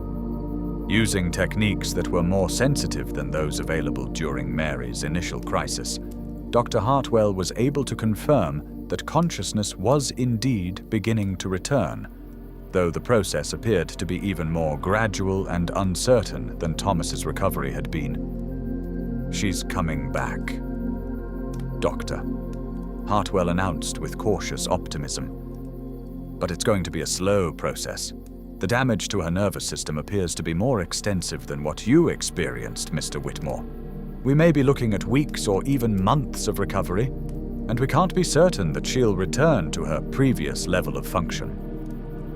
As you rest safely in your bed tonight, dear listener, take comfort in knowing that the medical mysteries that tormented Thomas and Mary have largely been solved by advances in neurological science and diagnostic technology. Modern medicine possesses tools for monitoring brain function and nervous system activity that make the kind of diagnostic errors experienced by Dr. Hartwell virtually impossible today. The process of Mary's awakening unfolded with agonizing slowness over the following weeks. Unlike Thomas, whose return to consciousness had been relatively rapid once it began, Mary seemed to be climbing back toward normal awareness, one tiny step at a time, with frequent setbacks and plateaus that tested everyone's patience and resolve. Her first coherent words, whispered so faintly that Thomas had to lean close to her lips to understand them, were both heartbreaking and encouraging. "I knew you would watch for me. I knew you wouldn't let them bury me alive." The fact that she had been aware enough during her unconscious state to understand her situation and to take comfort from Thomas's presence suggested that her experience had indeed paralleled his own in its most terrifying aspects. Over the following days and weeks, Mary was able to provide her own account of what it had been like to experience conscious paralysis while appearing to be dead. Her description matched Thomas's in its essential details, but included additional elements that reflected the more gradual onset of her condition and the longer duration of her apparent death. "It was like drowning in slow motion," Mary explained during one of her first extended conversations after regaining the ability to speak clearly. "I could feel myself sinking deeper and deeper into unconsciousness, but I remained aware of what was happening around me. I could hear people talking about my condition, planning for my funeral, grieving for my death. The worst part was knowing that I was still alive, but being completely powerless to tell anyone." Mary's recovery proved to be incomplete in ways that Thomas's hadn't been. While she regained consciousness and the ability to communicate, her motor functions remained significantly impaired, leaving her with weakness and coordination problems that Dr. Hartwell feared might be permanent. The condition had apparently caused lasting damage to her nervous system that time, and medical care might be unable to repair completely. But despite these physical limitations, Mary's survival represented a triumph of medical vigilance and community care over the potentially fatal consequences of misdiagnosed death. Her case, combined with Thomas's, provided Dr. Hartwell and other physicians with unprecedented insights into conditions that could create perfect mimicry of death, while patients remained not only alive, but conscious and aware. The two cases also demonstrated the crucial importance of careful observation and the willingness to question initial diagnoses, even when they appeared to be based on sound medical judgment. Dr. Hartwell's discovery of Thomas's continuing life had been the result of exceptional circumstances and keen observation, while Mary's survival had depended on Thomas's unique knowledge of what to look for, and his determination to ensure that she received the careful attention that had saved his own life. As spring returned to London in 1855, bringing with it the promise of renewal and the gradual fading of winter's harsh grip on the city, Thomas and Mary had both achieved a stability that would have seemed impossible during the dark months when death had seemed to hover so close to their boarding house. Thomas had returned to work, though he found that his experience had changed his perspective on life in ways both subtle and profound. Mary, while still dealing with the lasting effects of her neurological condition, had regained enough function to participate in the daily life of their small community.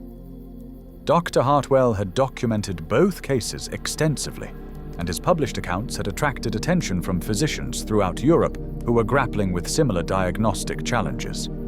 The doctor had become something of an expert on conditions that could mimic death, and he was frequently consulted by colleagues who encountered patients whose vital signs were too faint to detect reliably. The boarding house itself had been transformed by the events of the past year into something resembling a small medical research facility, with Dr. Hartwell conducting regular examinations of all the residents and maintaining detailed records of their health status. Mrs. Pemberton's persistent cough had finally been correctly diagnosed as an early stage of consumption, and she was receiving treatment that had significantly improved her condition. Mr. Jacobson's balance problems had been traced to an inner ear condition that, while not curable, could be managed with certain precautions and adaptive strategies. Most importantly, the residents had developed a system of mutual observation and support that made it unlikely that anyone would experience the kind of medical crisis that had nearly killed Thomas and Mary without receiving immediate and appropriate attention. They had learned to recognize the early warning signs of the mysterious neurological condition that seemed to affect some people in their neighborhood, and they had developed protocols for ensuring that apparent death would be investigated thoroughly before any burial arrangements were made. Feel the security of your own time and place tonight, dear listener, where death is surrounded by safeguards and medical oversight that make the terrors experienced by Thomas and Mary largely matters of historical interest rather than present danger. Rest easy knowing that the vigilance and care developed by their small community has been institutionalized in modern medical practice, protecting all of us from the horrifying possibility of being buried alive. Thomas's experience had led him to become involved with William Tebb's emerging movement for burial reform, though he found the public speaking and advocacy work emotionally challenging. Sharing his story with audiences of physicians, social reformers, and concerned citizens forced him to relive his ordeal repeatedly, but he recognized that his first-hand account provided powerful evidence for the need to improve procedures for determining death and handling apparently deceased individuals. "What happened to me and to Miss Sullivan," Thomas would tell these audiences, "represents only the cases that were discovered in time. How many others have experienced the same thing but were not fortunate enough to have their condition recognized before burial? How many people have we buried alive without ever knowing about our terrible mistake?" These questions had no comfortable answers, and they highlighted the fundamental inadequacy of Victorian medical knowledge when it came to the most basic question of all: when is a person truly dead? The cases of Thomas and Mary had demonstrated that the accepted signs of death, absence of detectable pulse and breathing, coldness of the skin, lack of response to stimulation, could all be present while consciousness and life continued at levels too subtle for contemporary medical instruments to detect. Dr. Hartwell had become a leading advocate for extended observation periods before burial, arguing that the current practice of burying people within hours or days of apparent death created unacceptable risks of premature interment. He proposed that all bodies should be kept under medical observation for at least a week before burial, during which time trained personnel would watch for any signs of returning life. But such proposals faced significant practical and economic obstacles. Extended observation periods were expensive, requiring facilities and staff that most communities could not afford. They also conflicted with cultural and religious practices that emphasized rapid burial of the dead, particularly during periods of epidemic disease when concerns about contagion made quick disposal of bodies a public health priority.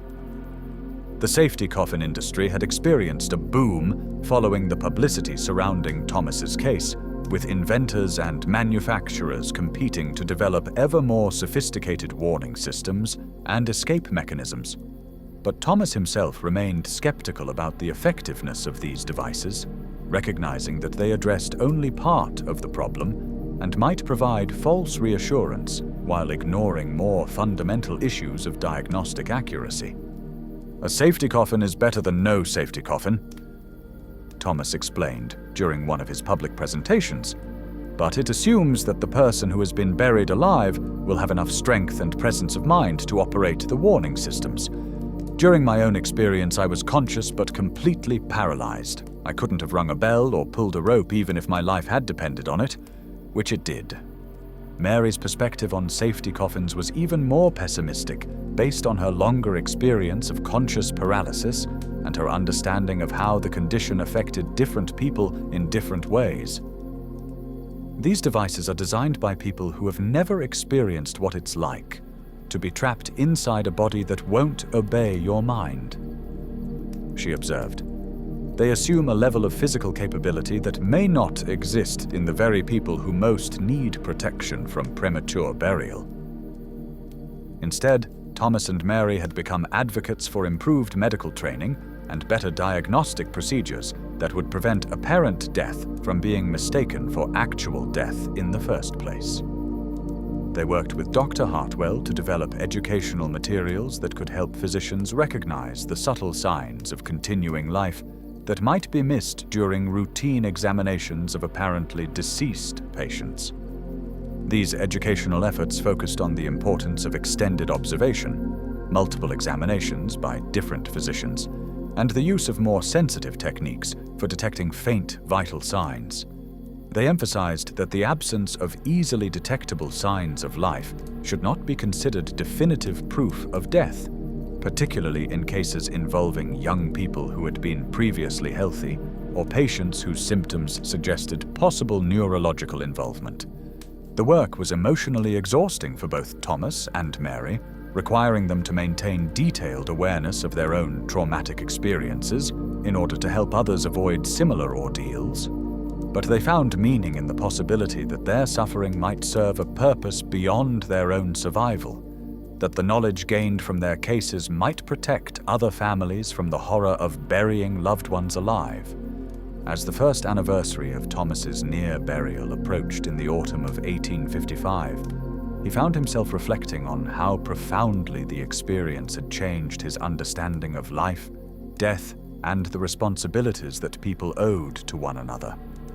The arbitrary nature of his survival, the chance positioning of Dr. Hartwell at exactly the right moment to notice a tiny movement of his finger, had impressed upon him how fragile the boundary between life and death could be, and how important it was for communities to protect their most vulnerable members. "I was saved by pure chance," Thomas would tell audiences, "by a moment of exceptional observation on the part of a caring physician who happened to be in the right place at the right time. But chance is not a medical procedure, and luck is not a reliable safeguard against tragedy. We need systems and protocols that protect people even when chance and luck are not available to save them." Mary's gradual recovery had continued throughout the spring and summer, though she would never return to her previous level of physical function. The neurological damage caused by her condition had left her with permanent weakness and coordination problems that required ongoing medical care and assistance with daily activities. But her mental faculties had recovered completely, and she had become an articulate advocate for burial reform and improved medical training. Together, Thomas and Mary represented living proof that the condition Victorian medicine called apparent death was not only real, but potentially survivable if recognized and treated appropriately. Their cases had contributed to a growing awareness within the medical community that death determination was far more complex and uncertain than had previously been acknowledged, and that current practices needed significant improvement to protect patients from premature burial. The boarding house where they lived had become something of a pilgrimage destination for physicians, researchers, and social reformers who wanted to meet the two people who had survived experiences that usually left no survivors to tell their stories. Mrs. Pemberton had begun charging modest fees for these visits, using the income to improve the boarding house's facilities and to support Mary's ongoing medical care. Mr. Jacobson had become the boarding house's unofficial historian, documenting the events of the past year and maintaining correspondence with medical professionals who wanted to follow up on Thomas and Mary's cases. His careful records provided valuable longitudinal data about their recovery processes and helped other physicians understand what to expect when treating similar patients.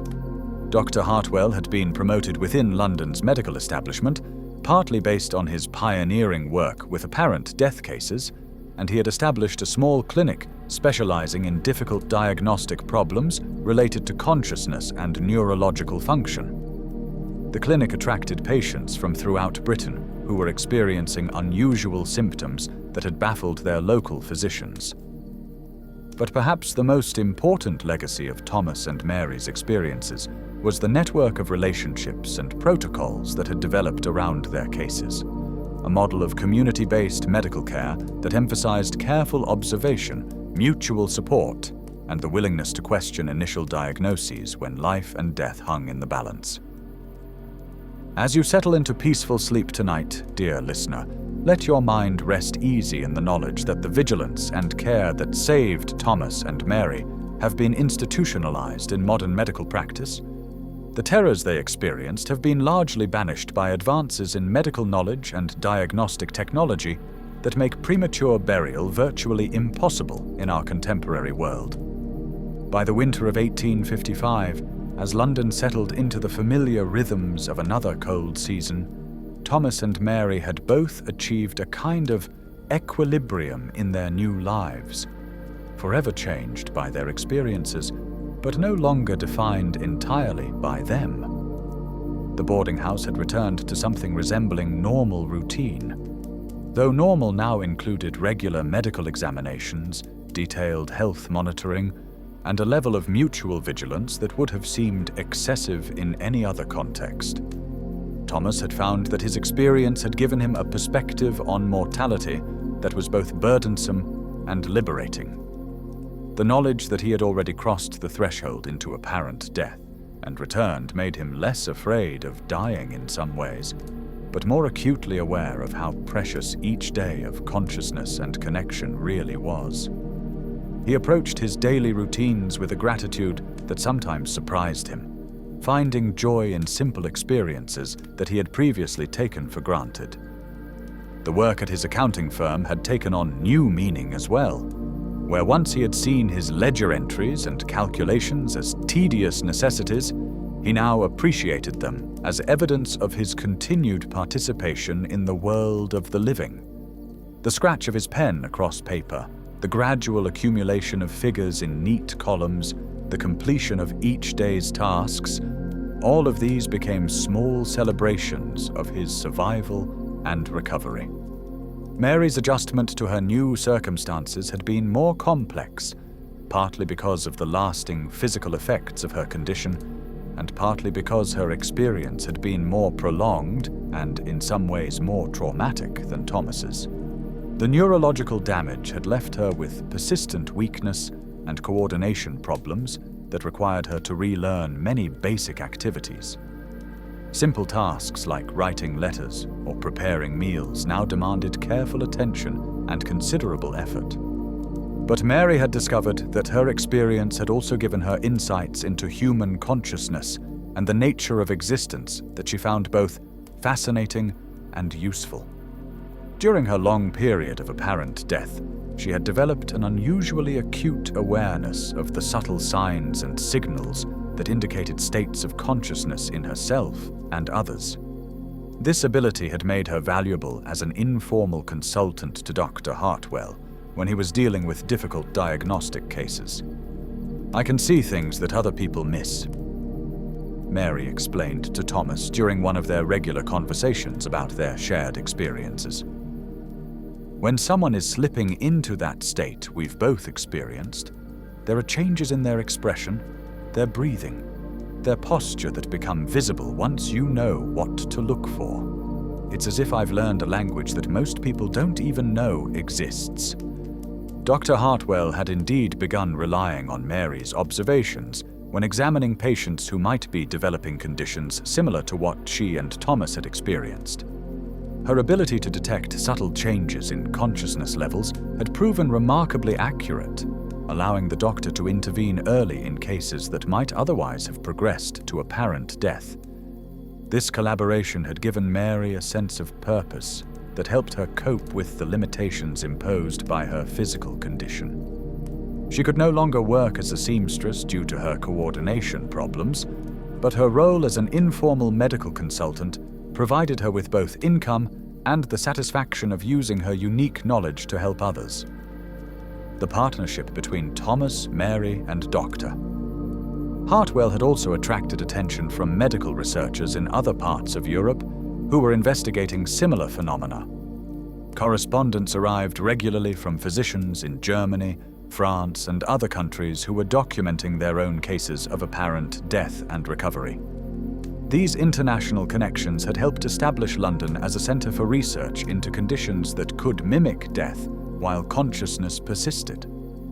Feel the steady rhythm of your own breathing tonight, dear listener, that reliable proof of life that continues without conscious effort or attention. Thomas and Mary had learned to treasure such basic biological functions after experiencing firsthand how fragile the mechanisms of consciousness could be and how easily the signs of life could become too faint for others to detect. The correspondence with international researchers had revealed that apparent death syndrome was more common than anyone had previously suspected, but that most cases went unrecognized because they occurred in isolation, without the kind of careful observation and medical expertise that had saved Thomas and Mary. Physicians from rural areas wrote about patients who had died under suspicious circumstances, displaying symptoms that seemed inconsistent with their supposed causes of death. Urban doctors described cases where patients had been buried quickly during epidemic periods, only to have family members later report sounds coming from grave sites or evidence of movement discovered during exhumations conducted for other reasons. These accounts suggested that premature burial was not just a rare medical curiosity, but a systematic problem that was occurring regularly throughout Europe and probably beyond. The accumulation of this evidence had led Dr. Hartwell to propose a radical restructuring of how death was determined and certified in Victorian Britain. His proposals included mandatory waiting periods before burial, requirements for multiple physician examinations, and the establishment of specialized facilities where bodies could be monitored carefully for signs of returning life. But such proposals faced enormous practical obstacles and cultural resistance. The economic costs of extended observation would be substantial, requiring new facilities, trained staff, and significant changes to existing funeral practices. Religious leaders worried about the implications of delaying burial, while public health officials feared that longer retention of bodies might increase the risk of disease transmission. Perhaps most challenging was the psychological impact of acknowledging that premature burial was a real and significant risk. The comfortable assumption that death was a clearly defined state that could be recognized reliably by medical professionals was fundamental to how Victorian society organized itself around mortality. Accepting that this assumption was wrong would require profound changes not just in medical practice, but in how people thought about death itself. Thomas found himself at the center of these debates, valued for his unique perspective as someone who had experienced apparent death firsthand, but also sometimes resented for the disturbing questions his survival raised about current medical and social practices. His public speaking engagements often provoked intense discussions that revealed deep anxieties about death and burial that most people preferred to keep buried beneath polite social conventions. People want to believe that death is simple and obvious. Thomas observed to Mary after one particularly difficult presentation to a medical society. They want to think that when someone dies, it's clear and unmistakable that there's no uncertainty or ambiguity involved. Our experiences force them to confront the possibility that death isn't simple at all, that it might be a process rather than an event, and that mistakes are not only possible but probably inevitable under current practices. Mary nodded in agreement, though she had her own perspective on why their cases provoked such strong reactions. I think what frightens people most isn't the possibility of being buried alive, she said. It's the realization that consciousness might persist even when the body appears dead, that there might be awareness without the ability to communicate or respond. The idea of being trapped inside an unresponsive body is more terrifying than death itself. These philosophical discussions had become a regular feature of life in the boarding house, as the residents and their frequent visitors grappled with the implications of Thomas and Mary's experiences. Mrs. Pemberton, whose own health continued to improve under Dr. Hartwell's care, often contributed practical observations based on her years of experience caring for sick and dying people. In my opinion, Mrs. Pemberton would say, the problem isn't that doctors make mistakes. Anyone can make mistakes. The problem is that we're in such a hurry to get rid of dead bodies that we don't give them time to come back to life if they're going to. In the old days, people would sit with the dead for days, watching and waiting. Now we want them buried before they start to smell. Mr. Jacobson, with his characteristic focus on practical solutions, had begun advocating for simple changes that could be implemented without major cost or disruption to existing systems. His proposals included requirements for family members to maintain vigils with apparently dead relatives, standardized checklists for physicians to use when determining death, and modest financial incentives to encourage longer observation periods before burial. We don't need to revolutionize medicine, the old tailor would argue. We just need to slow down and be more careful. Most of the changes that would prevent premature burial are just common sense practices that we've abandoned in our rush to modernize everything. As the second anniversary of Thomas's near burial approached in the autumn of 1856, he and Mary had both achieved a stability and purpose that seemed impossible during the dark months when death had seemed to hover so close to their small community. Thomas had become a recognized expert on apparent death syndrome, consulted by physicians and researchers throughout Britain and beyond. Mary had developed her unique diagnostic abilities to the point where Dr. Hartwell considered her observations essential to his practice. But perhaps most importantly, they had both found ways to live with the knowledge of what they had experienced, the terror of conscious paralysis, the helplessness of being unable to communicate their continued existence, the profound isolation of watching their own funeral preparations while being powerless to intervene. They had learned to carry this knowledge without being overwhelmed by it, to use their understanding to help others while still finding joy and meaning in their own continued lives. The boarding house had become a kind of informal research center where people from throughout London and beyond would come to learn about apparent death syndrome and to observe the recovery processes that Thomas and Mary represented. Dr. Hartwell had documented dozens of additional cases based on the diagnostic techniques and observation protocols that had been developed through their experiences. Most significantly, the network of relationships and knowledge that had grown up around Thomas and Mary's cases had begun to influence medical practice and burial customs throughout London and gradually beyond. Physicians were becoming more cautious about pronouncing death in ambiguous cases. Undertakers were more willing to accommodate requests for extended observation periods, and families were becoming more aware of the importance of careful attention to apparently deceased relatives. The changes were gradual and often subtle, but they represented a fundamental shift in how Victorian society approached the boundary between life and death.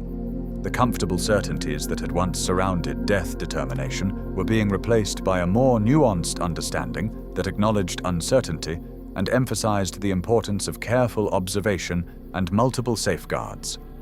As you rest safely in your modern bed tonight, dear listener, surrounded by the protections of contemporary medical knowledge and practice, take comfort in knowing that the vigilance and care that saved Thomas and Mary have become institutionalized safeguards that protect all of us from the terrors they experienced. Their ordeal was not in vain if it helped ensure that no one else would have to endure the horror of being buried alive. As we return from this journey through the fog-shrouded streets of Victorian London, perhaps we can carry with us something more than just another historical tale to ease us into sleep. Thomas and Mary's story speaks across the centuries to remind us that the distance between their circumstances and our comfortable beds reflects not inevitable progress, but specific choices made by countless individuals who decided that human dignity matters more than efficiency, that careful attention matters more than convenience, that the possibility of consciousness trapped within apparent death was too horrible to accept as an inevitable risk of medical practice. The boarding house where Thomas and Mary lived continues to stand today, though it has been converted into offices and no longer houses the community of working people who once called it home. But the lessons learned within its walls, the importance of careful observation, the value of mutual care and vigilance, the recognition that consciousness and life could persist in forms too subtle for contemporary medical practice to detect, these insights became part of the foundation upon which modern medical practice was built. Dr. Hartwell's meticulous documentation of their cases contributed to a growing body of medical knowledge that eventually led to the development of more sophisticated techniques for determining death and monitoring consciousness. The electrical tests, the careful observation protocols, the emphasis on multiple examinations by different physicians, all of these practices can trace their origins partly to the terrifying discoveries made in that modest boarding house during the winter of 1854. The safety coffin industry that flourished in response to cases like Thomas's eventually gave way to more fundamental reforms in medical education and burial practices. Rather than assuming that premature burial was inevitable and trying to make it survivable, Victorian society gradually accepted the more difficult challenge of preventing such mistakes in the first place through better medical training and more careful diagnostic procedures. Thomas went on to live a full life, eventually marrying and having children to whom he told stories of his strange experience and the importance of paying attention to people who might need help, even when they couldn't ask for it. He continued to work with physicians and researchers studying consciousness and apparent death until well into his old age, always emphasizing that his survival had been the result of pure chance rather than any special strength or virtue on his part. Mary's recovery was never complete in physical terms, but she found purpose and fulfillment in her work helping to identify and treat others who might be developing similar conditions. Her unique ability to recognize the subtle signs of consciousness changes made her a valuable consultant to physicians throughout London, and her insights contributed to diagnostic techniques that saved numerous lives over the years that followed. The fear of being buried alive that gripped Victorian Britain gradually diminished as medical knowledge advanced and diagnostic tools became more sophisticated. But the underlying anxiety about the boundary between life and death, about the possibility of consciousness persisting in unexpected forms, about our responsibility to care for the most vulnerable members of our communities, these concerns remain relevant in different forms today. In our own time, we face questions about consciousness and medical decision-making that echo some of the dilemmas confronted by Thomas, Mary, and Dr. Hartwell. When does life support become a burden rather than a blessing? How do we determine when consciousness has truly departed? What do we owe to people who exist in states between full awareness and complete absence? These questions require the same kind of careful attention, mutual care, and willingness to acknowledge uncertainty that saved Thomas and Mary from premature burial. The story of their ordeal reminds us that medical knowledge is always provisional, that our current understanding of life and death will probably seem as primitive to future generations as Victorian medicine seems to us today. But it also demonstrates that progress is possible when people are willing to question accepted practices, to learn from mistakes, and to prioritize human dignity over convenience or tradition. Perhaps most importantly, Thomas and Mary's experience illustrates the power of community care and mutual vigilance in protecting the most vulnerable among us. Their survival depended not just on medical expertise, but on the willingness of ordinary people to pay attention to each other, to notice when something seemed wrong, to advocate for careful treatment even when it was inconvenient or expensive. The boarding house community that saved their lives was not particularly unusual for its time. Just working people trying to get by in difficult circumstances, dealing with illness and death as best they could with limited resources and knowledge. But their example shows how much difference it can make when people choose to care for each other thoughtfully and attentively, when they refuse to accept that tragedy is inevitable simply because it seems too difficult or expensive to prevent. Sleep now, dear listener, and remember that consciousness is precious and fragile, that the people around us may sometimes need our attention and advocacy in ways they cannot express directly. Until we meet again in another quiet corner of history, may your dreams carry the knowledge that vigilance and care can triumph over even the most terrifying uncertainties, and that human dignity deserves protection even when, especially when, it seems most vulnerable. The medical advances that protect us today from the horrors experienced by Thomas and Mary grew from the careful observations and courageous advocacy of people who refused to accept that premature burial was simply an unavoidable risk of life in their time. Their legacy lives on not just in the sophisticated monitoring equipment that surrounds hospital beds today, but in the principle that consciousness deserves protection even when it exists in forms that are difficult to detect or understand. As the gentle weight of sleep settles over you tonight, rest in the knowledge that you are surrounded by safeguards built from the accumulated wisdom of countless people who faced the darkness of uncertainty and chose to light candles of care and attention rather than simply accepting that some tragedies were inevitable. The distance between Thomas's narrow escape from premature burial and your peaceful rest in safety reflects not just technological progress, but moral progress. The gradual recognition that every consciousness matters, that every person deserves protection, and that communities have the power to save lives when they choose to pay attention to each other with genuine care and determination. If you found comfort in this journey through history's shadows, please consider subscribing to join our community of gentle souls who believe the most important stories are often the hardest ones to hear. Like and share if this tale has touched your heart, and let me know in the comments where you're listening from tonight. There's something magical about knowing our little corner of history reaches around the world to bring people together in understanding and compassion. Good night, and may your sleep be as peaceful as Thomas and Mary's eventual rest, knowing that their ordeal helped build the foundations of a world where consciousness is treasured and protected, where medical uncertainty is met with careful vigilance rather than hasty decisions, and where the possibility of awareness trapped within apparent death has become not a source of terror, but a reminder of our responsibility to care for each other with the attention and respect that every human being deserves. Sweet dreams, dear listener.